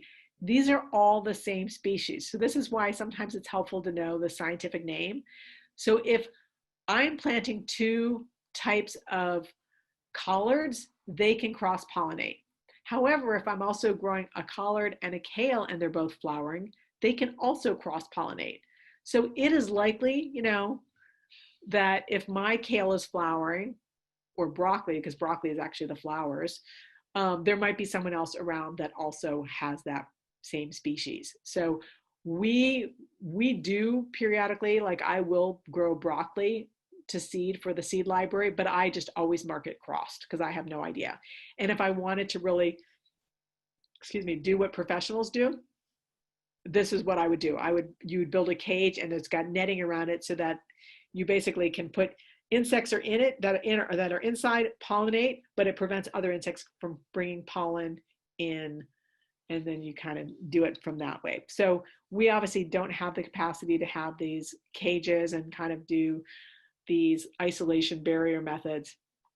So, but we do know that it will be edible. We do know that it will probably be yummy, and most people will appreciate it. So we just say broccoli crossed might be something in that general family. Arugula is also a brassica, but it's a different species, and it generally will come out true to type. So if you do have arugula and let it go to seed, you'll get these little pods form. Let it turn brown. The more you can let it mature on the plant, the more likely you'll have a larger number that will germinate and be good for next year. So this is kind of what we do with both our Brassica oleracea, our collards and kales and all that, but also our mustards, because mustard greens can also cross-pollinate. So we just have a little stamp that just says crossed. And you can also see here, like on ours, so this is one that I saved, and you can see that I put down that I saved from 20 plants. And so that's just kind of a nice thing to let people know the number of plants that you saved from, so that they kind of have a sense of. And there are some species we will get to that if you don't see that information, you should be alarmed. So just want to kind of briefly go over some of the other brassicas. So some of the other brassicas, mustards, so these are all insect pollinated. And some of them can self-pollinate and some of them can't. And so if they can't self-pollinate, the pollen has to come from a different plant of the same species. It could be a same variety or it could be a different variety, and that's kind of where things might be crossed or not. And so with the mustards, hello, I'm teaching a class. Talk to you later. Thanks. You're a rock star. I've got all these seed packers coming and going as we teach, dropping off seeds on my porch. So basically mustards, any type of mustards, they're all the same. Most of them are the same species. There might be a couple. Yeah, a couple, but mustards can cross-pollinate and they're insect pollinated. They can be self-pollinated, but they can also get, if you have more than one mustard going to seed and there's a different variety, you might get a cross. But once again, it'll be a mustard, it'll be delicious. And so that's why in this case, it doesn't say home 1, it says home 5, because if it doesn't accept its own pollen, it needs to have another plant in order to get the pollen from. And so that's why you're seeing that larger number here for the home size. And so the same thing goes with the broccoli rab, Chinese cabbage. So these are all the same species, and these are self-incompatible. So if you only save from one turnip, it can't accept its own pollen, so it's not going to produce seeds that are going to be able to germinate and produce another turnip. So you have to have a couple others in order to ensure that it gets pollinated and that you get a seed crop. And then also the other thing I want to just remind you of is that if I'm growing a turnip, so if I'm growing a mustard, I can eat the mustard leaves and that's great. And then I let it bolt and then I've got my seed. That's awesome. But there are some crops, turnips, rutabagas, things that are, your root crops, those are going to be sacrificial. So I cannot plant a radish, let it go to seed, and then eat that radish. I mean, or a turnip for that matter. They're going to be too woody. So you just kind of want to note about that. And so what's in a name? So we've talked, just real briefly mentioned a couple times the scientific name. So you typically have a family. And so we've talked about like the pea and bean family, the legume family. So they have similar seed saving requirements. We've got the Apiaceae family, and these are things that tend to be, these are insect pollinated. So Apiaceae dealing with bees and insects here. And so, for example, we have Daucus carota. So here's Daucus carota, Queen Anne's lace. It is woody and inedible. However, if you look at this one over here to the right, it's also Daucus carota, but it's a variety. So it's a variety that's sativus, which means it's cultivated. And there is a particular cultivar, so someone bred it for a particular characteristic, scarlet nantes. So these are the same species. So if you are trying to save carrots and there's Queen Anne's lace around, it is likely to be insect pollinated by Queen Anne's lace, and then the offspring are going to be woody and inedible. So if you were trying to save carrots, you can't really do that if you've got Queen Anne's lace around without doing some kind of barrier method. So how can I save carrot seeds? So there's a couple things that you need to know about carrots. So carrots are definitely in the more difficult category. Where we live, we would call them easy to save, where if you are living in a place where you get a real winter, these are going to be difficult to save. And so what makes a carrot more difficult to save than a bean seed or something like that? So first off, they are biennial, which means that they need to flower. They flower the second year. So if I plant my carrots now, they have to kind of have a cooling period, and then the next year they're going to flower. So where I live in the Bay Area, in the San Francisco Bay Area, we don't really get frost or heavy frost. I mean, at least traditionally we don't. We don't know what's going on with the whole wacky world of climate chaos here. But for the most part, we can leave our carrots overwinter in the ground. It's a good idea if you're saving carrots to kind of pull them out and inspect them and going, oh, I like that one, I don't like that one. And then kind of, which ones you're going to keep for seed saving purposes. So the thing with seed saving is you also want to save seeds from the best. So don't go like, oh, that's a little, runt of a carrot. I'm going to put that in the ground and save the seeds from that. I'm going to eat this really big, nice one. Like, no, you want to put the nice one back in the ground because you're basically telling the plant, I want more of you next year. And so you save from your best. So carrots need a really large population size, like 50 or more. And part of it has to do with the fact that carrots have not been in human kind of cuisine for that many hundreds of years, whereas some of these plants have been, humans have been interacting with them for thousands of years. And so as a result, the genetic kind of expression information is not as broad as some of these other species. And so it can, in a season, if you have a small population size, it can revert back to Queen Anne's lace, which you don't want to happen.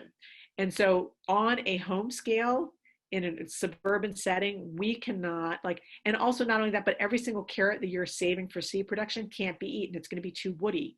So for me to put 50 carrots out and let it go for over the winter and then go until like June or July of next year until it produces seed is a huge time, space commitment, which I'm not willing to do. And I don't imagine many people that are home gardeners are either.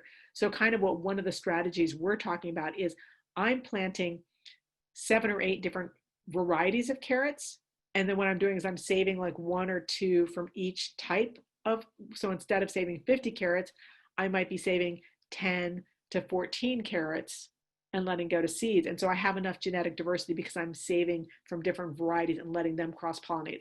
I have no idea what it's going to look like when I have purple, white, red cord, orange carrots all mix, but they will be carrots and they will be delicious and they will work.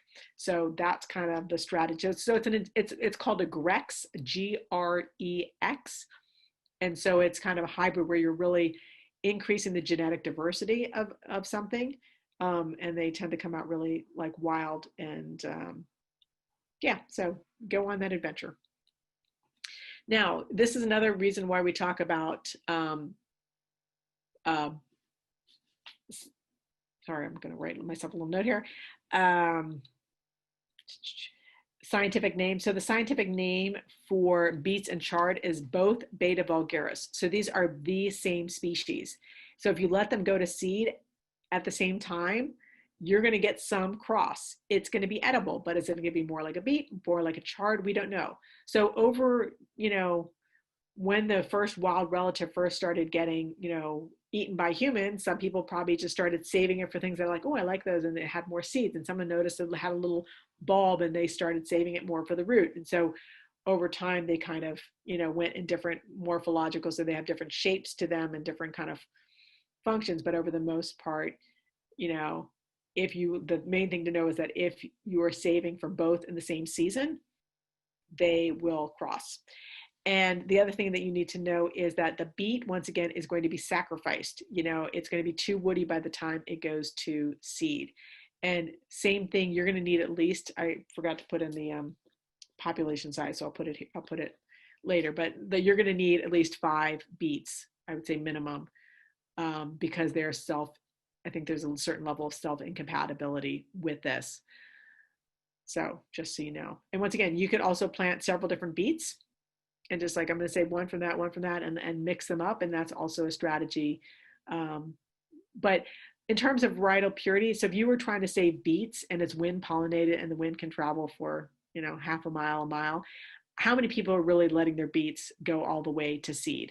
Because you have to let it flower over the season. If you are, once again, in a place where it's winter and it freezes, I didn't mention this, but if you live in a place where it freezes in the winter, you have to take the carrots out of the soil. You need to like clip the greens down and then put it in like moist sand over the winter, and then you replant it later. So I'm not going to get into that because it's not where I live and it's not something I have expertise in, but just know if you want to save carrots and beets and you're in a cold region, you have to take them out of the ground, put them in moist sand, pick which ones that you want to actually replant, cut the greens down, and then stick them back in the ground.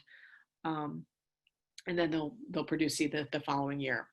So these are more difficult in colder climates. Where I live, not a problem.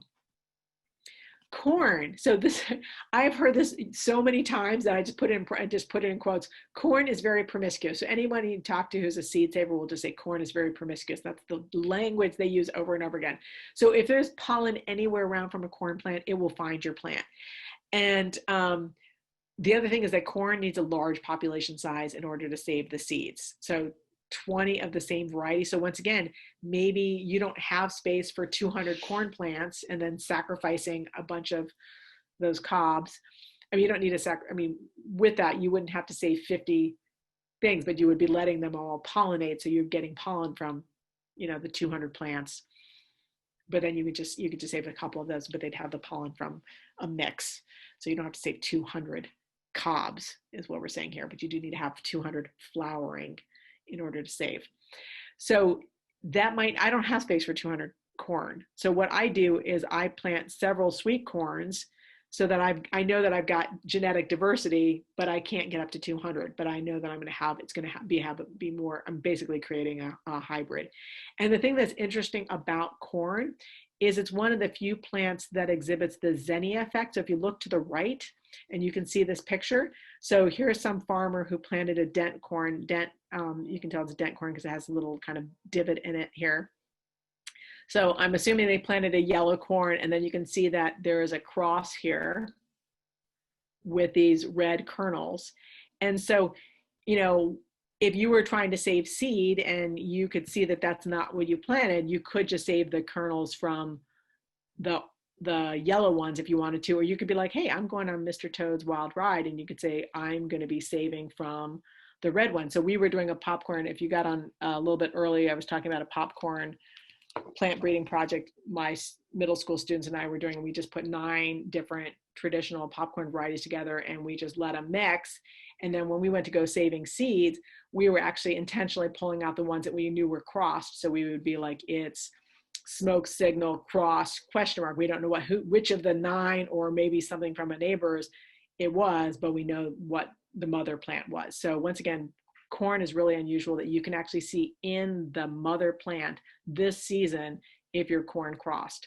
Whereas with a squash, if I have a zucchini, it looks like a zucchini, it tastes like a zucchini, everything is zucchini about it. But if I go plant those seeds next year, it may not look like a zucchini because the dad was something else.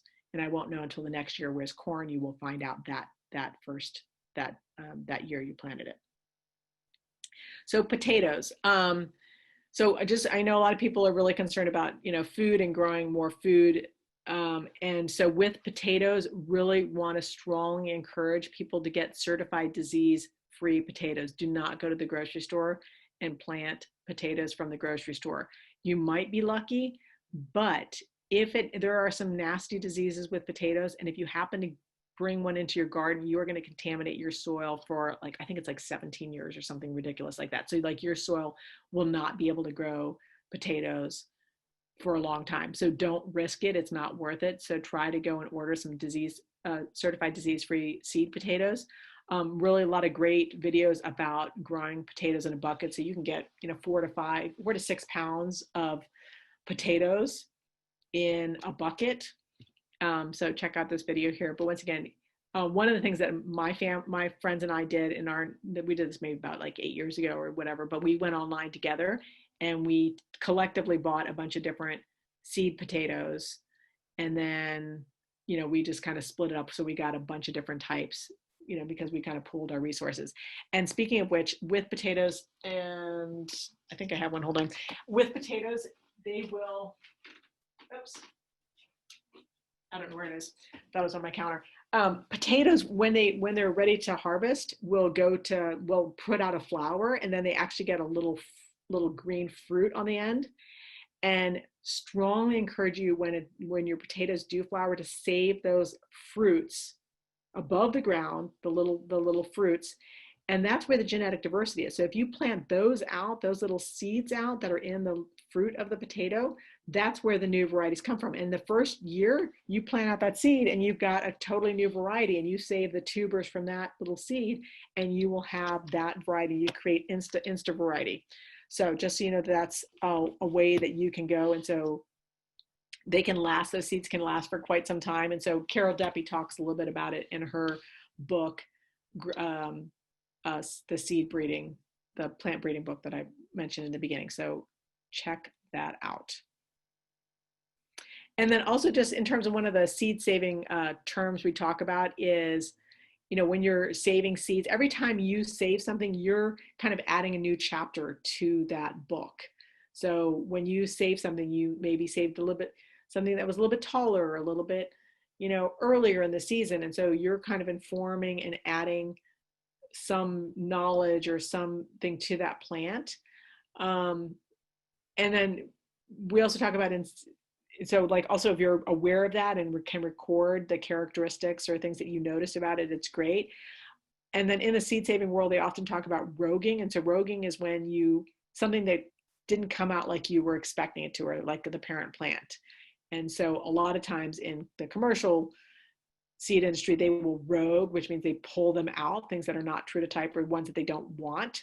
And if you look at this one here, so I had this kind of rare lettuce, and then all of a sudden right up front, I've got this oak leaf lettuce. So in the garden scale, we wouldn't pull that out per se. I just wouldn't let it go to seed. I just eat it. So my seed saving teacher, Bill McDormand, he says, let us eat our mistakes. That's kind of the way. So if something doesn't work out, just eat it. It's fine. So just some general seed saving protocols. So first off, save seeds from healthy plants. Save seeds from the largest number that you can manage. So for example, you have a small space, maybe you can only save from 2 lettuce plants, but try to save from as many as you can. That is super important. And the other thing is isolate if you're trying to maintain varietal purity. Label, label, label as much as you possibly can. And if for some reason you didn't isolate or hand pollinate, just let people know. So inform people. And maybe you have something that's really rare and you're just like, I mean, I'm going to save the seeds from this because it's really rare and I can't get it again, but it wasn't super healthy or robust, then I would just, I would let people know that and make note of that. And then always make sure you are getting your seeds clean and dry. So once again, the cleaning is nice because obviously those particles can absorb extra moisture, and moisture is really one of the kind of killers of seeds.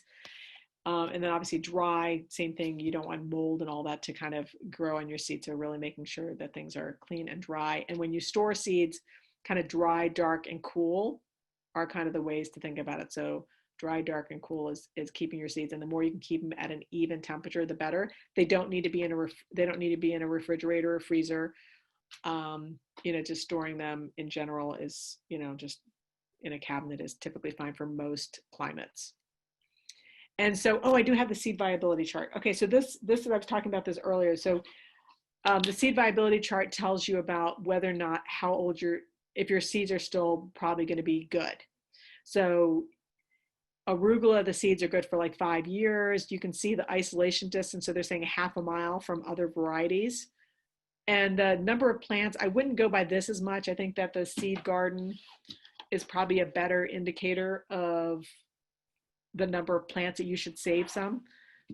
But I think I just want to at least let people know that there's a link in terms of you can kind of assess. And it doesn't mean if you've got arugula that's 6 years old, you should throw it out. It just means that you probably want to plant a little bit more.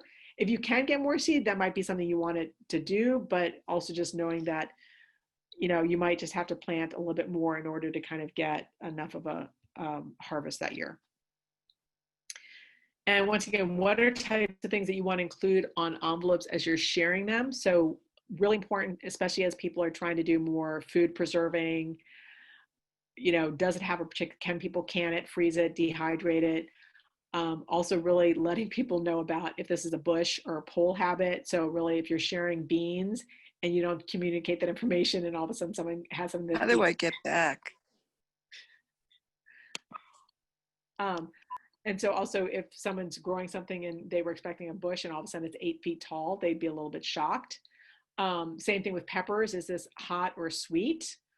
And just to let you know that hot is the dominant plant. So if you let your peppers, if you plant multiple peppers, it's not going to affect them this season. Your sweet peppers will still be sweet and your hot peppers will still be hot this season. But next year, if you plant your sweet peppers that you saved the seeds from and you didn't bother to put a little mesh bag over them, it's likely that they could be hot because an insect brought over some genes, and the hot gene is going to kind of dominate over the sweet gene.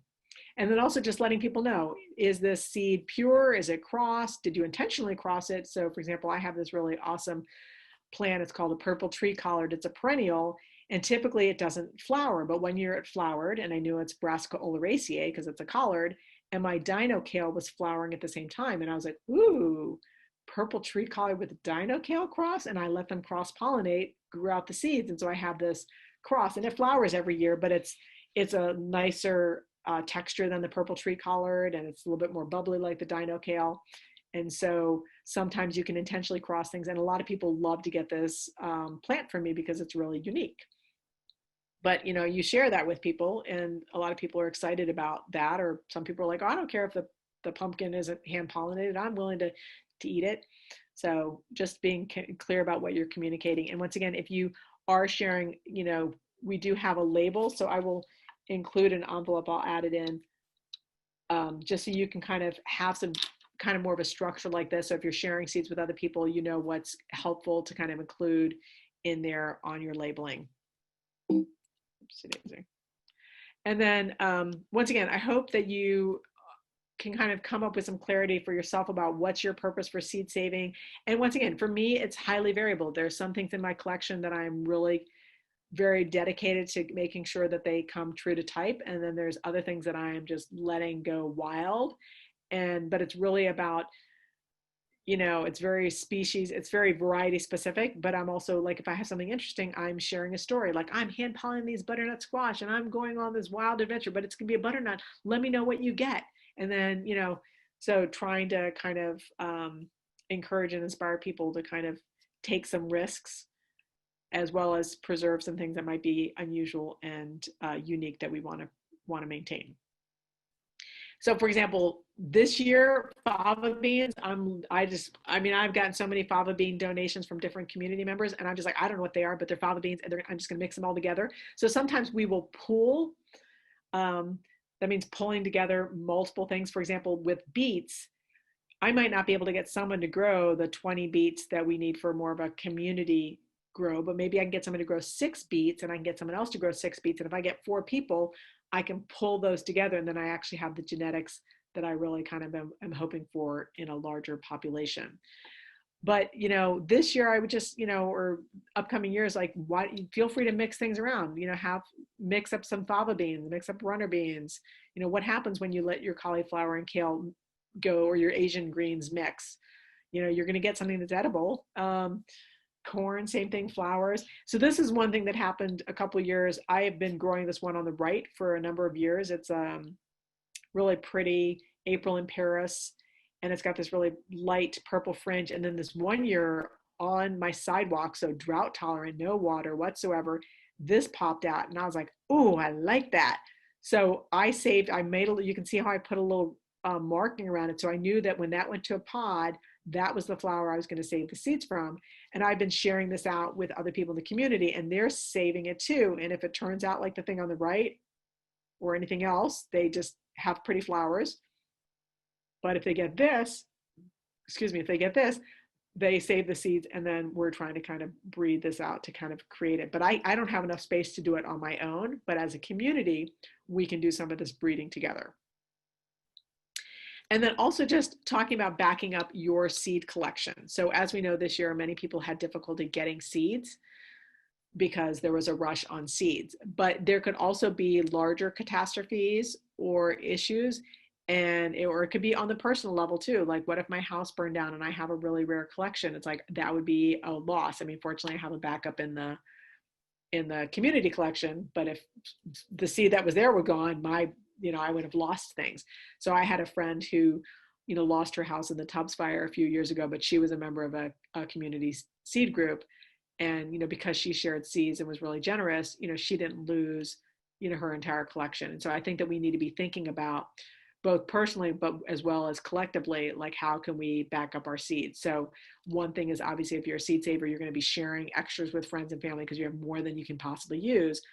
But you might also want to ask family and friends to store some of your extra seeds. So for example, I have a lot of rare seeds. So I've asked my mom, who lives in Maryland, if she could dedicate a little part of her freezer to some of the things that are really rare that you can't get commercially online anywhere. Also, if you are part of a seed library, you may want to be thinking about exchanging with another library that's out of your area to back up rare seeds. I know also there's a number of groups doing mutual aid, supporting communities after a crisis, and especially if you can do things that are culturally appropriate. For example, I have a friend who's in New York, and she's working with she's been going between New York and Puerto Rico, helping them. And so people in New York, where there's a large Puerto Rican community, are saving and growing seeds that are culturally appropriate. And when they had Hurricane Maria, they were able to ship seeds that were, more in alignment with the cultures and foods and cuisines that the people in Puerto Rico were interested in, versus what kind of got shipped to them, which wasn't really part of their cooking culture. And so those are some kind of things just to kind of plant some seeds, so to speak, of other sorts in your heads about thinking about longer term solutions in terms of seeds and seed access. Now, I don't want to spend a huge amount of time on the fruit tree piece, but I do want to kind of at least put it out there for people, which is, as I said, I've had a number of people offer avocado pits and cherry pits and all that to the seed library. So I would really recommend, if you were particularly interested in learning about fruit tree propagation, to go to the California Rare Fruit Growers Association. So they have amazing resources. Love these people. And things that you could do by cuttings are listed here. And, for example, most of I have pomegranates that are from cuttings that I got. So you get them in the dormant stage during the winter time, or figs, and then you kind of, plant them in a pot and then let them eventually,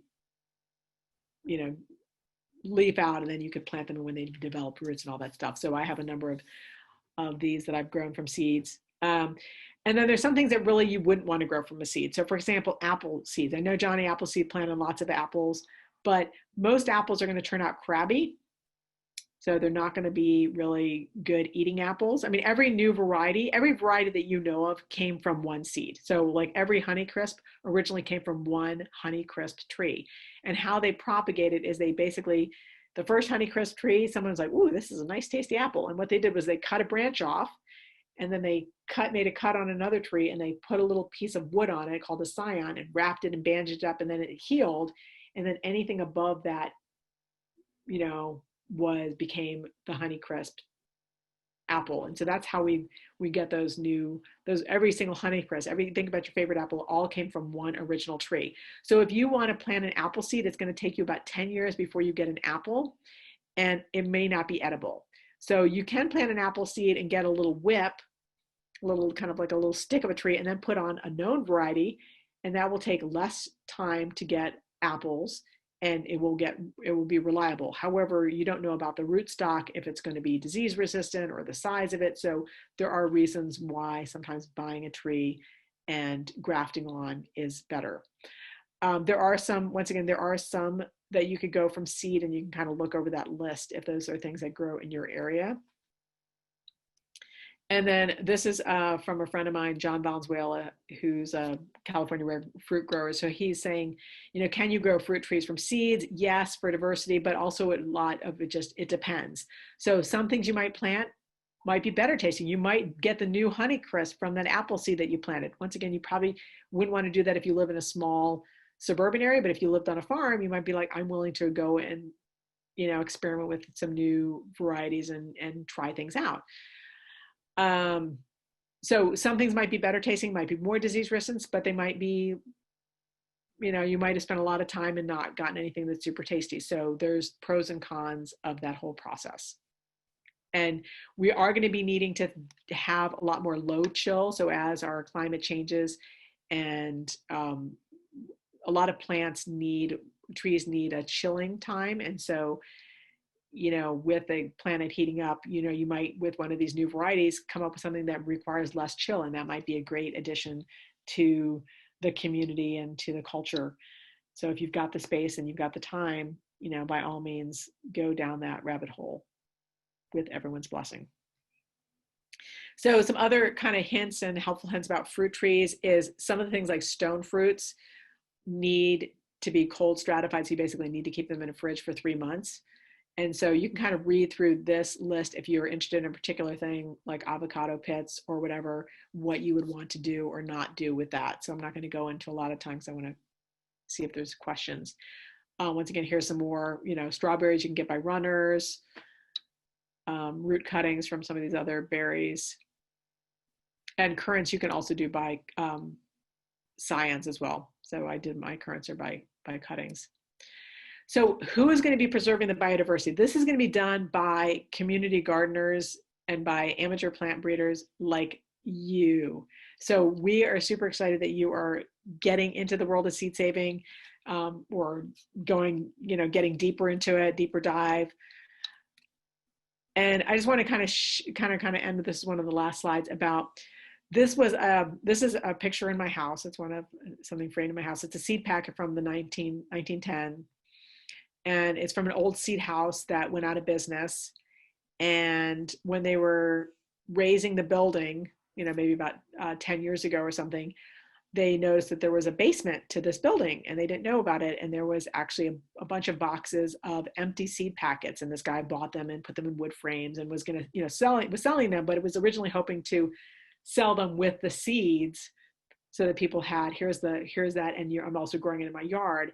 And when he went to do the research, he said like 90% of the varieties were extinct. He couldn't find them anymore, which is about what the statistics actually reflect. And so my hope really is that you find some variety or some species that you are super committed to stewarding, and whether it's preserving something from the past or breeding something into the future, that we really hope you are inspired to save something and share it, for the benefit of all.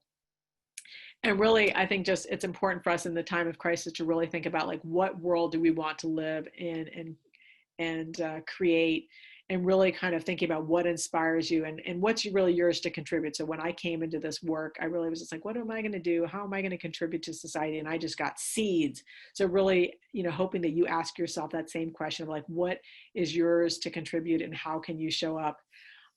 I do a lot in the world. And I really kind of, one of my mottos is, like, I do what makes me happy, and I do it when it makes me happy, because otherwise it's exhausting. And when I'm coming from more of a place of joy, it's more likely to inspire other people. And, so just adding that as a little seed to plant. Ba-ding.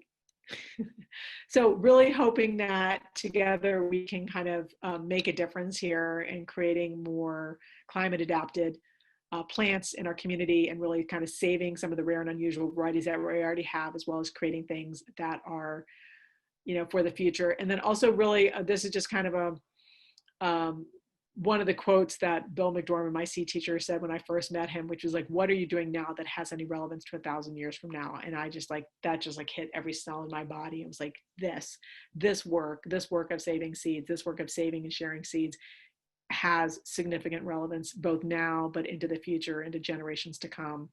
And it's really going to be done by humans like you and the people that you are in your seed libraries and in your community gardens with. So really encouraging to kind of share this work with others. And just, I am a community disaster preparedness trainer. And so one of the things that we're doing in Richmond, and I'm also going to encourage you, I'll share this work in the email that I send out, is really kind of growing a row for the benefit of the seed of the community.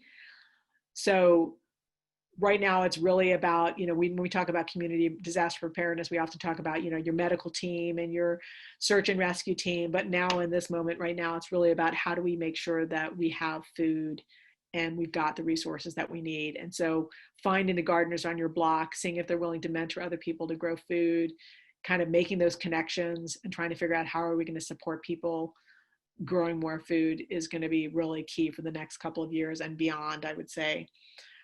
So growing a row for your community is super important. Donating it to a seed library, or just, making your own little seed library, putting a box out on your porch or on your sidewalk, just saying free seeds.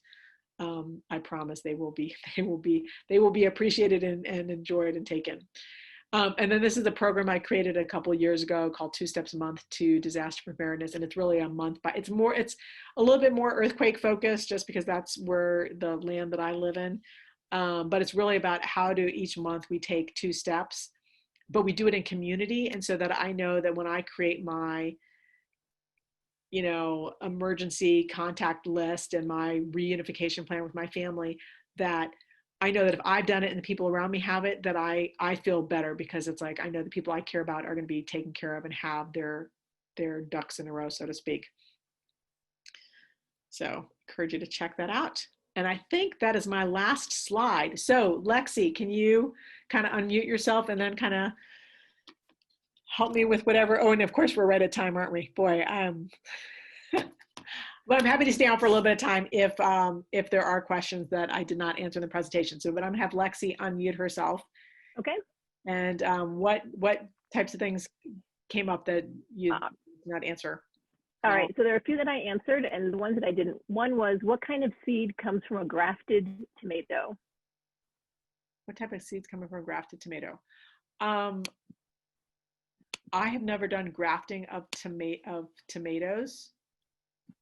So, but I would imagine whatever is on the graft, it would be like the apple trees that I have. So when I put on a Honeycrisp, anything that's above that is a Honeycrisp. So I'd imagine if you grafted on a black cherry tomato, you would get a black cherry tomato, from that graft. Yes.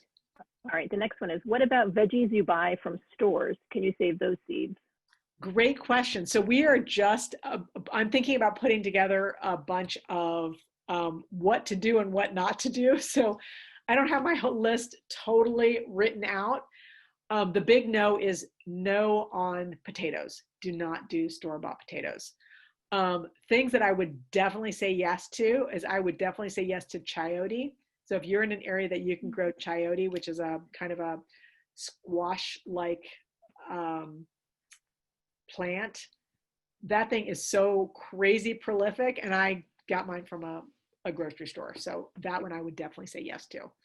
But I'm gonna come up with a list eventually and put them out on social media or something. Yeah.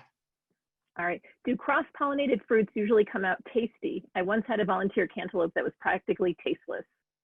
They can go any direction. And so that's why, for example, you can have a squash, and for me, typically I have been very, much more of a purist on my squash, where I'm going like, I like squash, and squash takes up a lot of space. And it is very possible to get a squash that's not very tasteless. But at the same point, we also got things like Walton butternut, because that was a cross, and it can be better than before. So it's, I think you will get something that will always be edible. So if you want food, you'll get food, but you do take some risks when you go down that route. All right. Have you ever thought about creating your own variety of a vegetable for submission to the All-American selection? I noticed they haven't had a new cabbage since the 30s. I have not done cabbage, but I have been so busy doing organizing work that it's really hard for me to do too much breeding. I did really like my sweet pea. That if that had worked, I would have been super happy. I mean, I'm still working with it, but I don't know if that's not a vegetable. But I haven't. Most of my vegetables I've really been looking at, like I said, with the corn, really mixing things up a lot more. So it's something that would not be a new variety, and it would be non-patentable because of the fact that it didn't really express itself in a particular definable characteristic. But I hope that you were excited about it. I hope someone on this call reads Carol Deppe's book, checks out Joseph Lofthouse, and decides to go for it. All right. The next one was, what about harvesting native plant seed in hills around my home in the South San Francisco Bay Area? Do you have any general seed saving tips for grasses and or wildflowers? So I cannot speak to California natives. I know there are definitely places where you are not supposed to take natives from. So I would more find people that are growing them in their yards to see if you can get California natives versus going into wild spaces. I know definitely criteria about how to do that, and often sometimes needing permits in order to collect seed. So I would look at what's required for your area. All right. So I only have one carrot that went to seed. What should I do with the flower? Just admire it? Can it be cooked? It's probably I would definitely admire it. I would definitely leave it there because the insects love carrots, as you've probably noticed. If you don't, I would let it go to seed. Because quite honestly, this year, I was only able to get 3 1-ounce packets of carrot seeds, and that was it.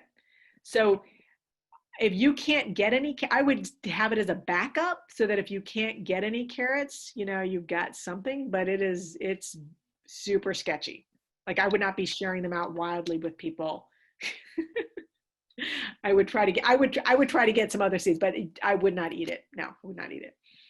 All right. Do you save Grex seeds? Yes.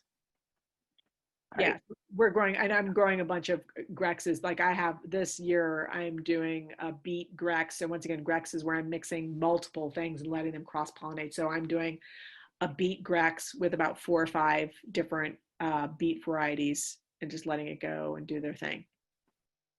All right. And my How do you know if your potatoes are diseased? I think if you look online, I would just do a quick look online for potato diseases, and you'll see images and be like, oh yeah, that's obviously like scab and whatever. So you can kind of see some of the things. I one year I thought I had a disease. I had all these like nematodes or something in it. I was like, oh no, I'm got diseased. I mean, I was using certified disease free, but I don't know if it's something I'd gotten it, but it was fine the next year. All right, the next one is about seeds. You said they don't need to be in a fridge or freezer, but is it good if I have the space? You can. There are just some criteria that you want to be aware of, which is if you ever take the seed out, what you want to do is, so what I typically do, I don't really do it the way I was taught, but the thing is that if you had a frozen jar and then you open it up, all that cold moisture is going to go in and going to condense inside, and you're going to get, the possibility of molding your seeds. So what I tend to do is when I take my seeds out of the freezer, you're supposed to let it warm up to room temperature before you open them. What I tend to do is I open them up and then I dump them on a tray and I just let them dry for like a couple of days, just to make sure that there's no moisture in them. So that's the one thing you want to be careful about, is taking them in and out, that you can get moisture and then get mold and lower the viability of your seeds. All right. One question on how do we download the recording, or how do we access the recording? I'm gonna try to email it to people in the next couple of days. I still have to do the one from Tuesday's class, so I'm a little bit behind on my recordings. But yeah, you'll get a recording through Eventbrite. All right. How long do stone fruit trees take to start fruiting? I believe I'm not. I think once again, I think if you get my recollection is if you plant a stone fruit and you get a whip, so you get a little branch and you graft onto it, I think you can probably get something in like 3 to 5 years. If you try to plant it and you let it go out, it's going to be longer than that. All right, we're going to go back to potatoes. How about farmers market potatoes? No, I would you have to get something disease-free certified. All right. Is chayote not really a squash? I don't really know botanically what it is. I mean, we kind of call it squash-like, but I don't think it's not a squash. It's not like, I don't know if it's even in the cucurbit family. That would be a quick, easy question to answer, but I don't have the answer right now. Okay, and then here's one. I think there was confusion about male and female flowers. Yes. Versus male and female plants. Someone had asked, are there actually male and female plants? Yes, there are. So like, for example, the kiwis, there are male plants and there are female plants. Same thing like papayas are male plants and female plants. So I'm spacing on more vegetables, what if they're male, female. But yes, there's some flowers that are perfect that have the male and female in the same flower. Then there are like the squash where you have a male and a female separate flowers, but on the same plant. And then you have different plants that are, it's like, I've got a male papaya plant and I've got a female papaya plant. All right, the next one is about saving wildflowers that are on your own property. And do any of the seeds we've reviewed required cold stratification? Two separate questions. Besides the peach, no. And I really can't speak to wildflower harvesting. And we have people in our group that do that, but I'm not so much a wildflower person. And last one that just came in, how to start sweet potatoes. Do they need to be certified? No, they don't. So, but you don't stick the sweet potato in the ground.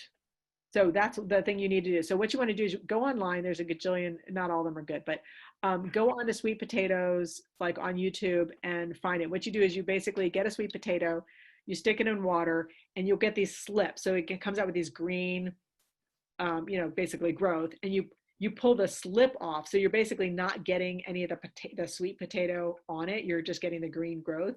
And so you're not getting the contamination that way. So I do mine that way. But otherwise, yeah, you would want to buy disease-free slips but you're not sticking the sweet potato in the ground. Yeah. Okay, last question. Are sweet potato leaves really edible? Yes. But not everyone thinks they're delicious. They're actually more nutritious than the actual roots, but they're not obviously as filling. So I tend to go and I can't really grow. I mean, I try to grow sweet potatoes every year, but we don't really get a lot of heat here. So if you live in an area that has a lot of heat, I'm jealous. But I try sweet potatoes every year, and I start mine in January inside on my counter on a heat mat. Put them out in May, and I'm lucky if I get, I get little wimpy crops. Okay. We're wimpy. I get little, not very prolific. Yeah. All right, the last one, for real, the last one. Can Okay. sweet potatoes overwinter? I think it would depend where you live, but they're really a warm weather crop. So I don't know about that. Yeah, I can't speak to that. Awesome. Okay, well, thank you. And thank you, Lexi, for helping out in the chat. And everybody, I'm so appreciated that you're here. Look for my email. We are going to offer this class again one more time this year. So we're going to offer it September 14th. That'll be the last time that we offer it for this year. And then we'll kind of pick it up again when it kind of becomes more of that time to think about seed saving for next year. So thank you for becoming a seed saver or continuing on the journey. And once again, let other people know about the class, because it's really, we do word of mouth in order to do it. And if you like the work we do, we super appreciate any donations, because we are, the Richmond Grow Seed Library actually supports the International Seed Library Network and the website and all that other stuff that we do, as well as obviously providing lots of seed packets locally as well. So have a great night, morning, or wherever you're coming in from. And thanks again for showing up today.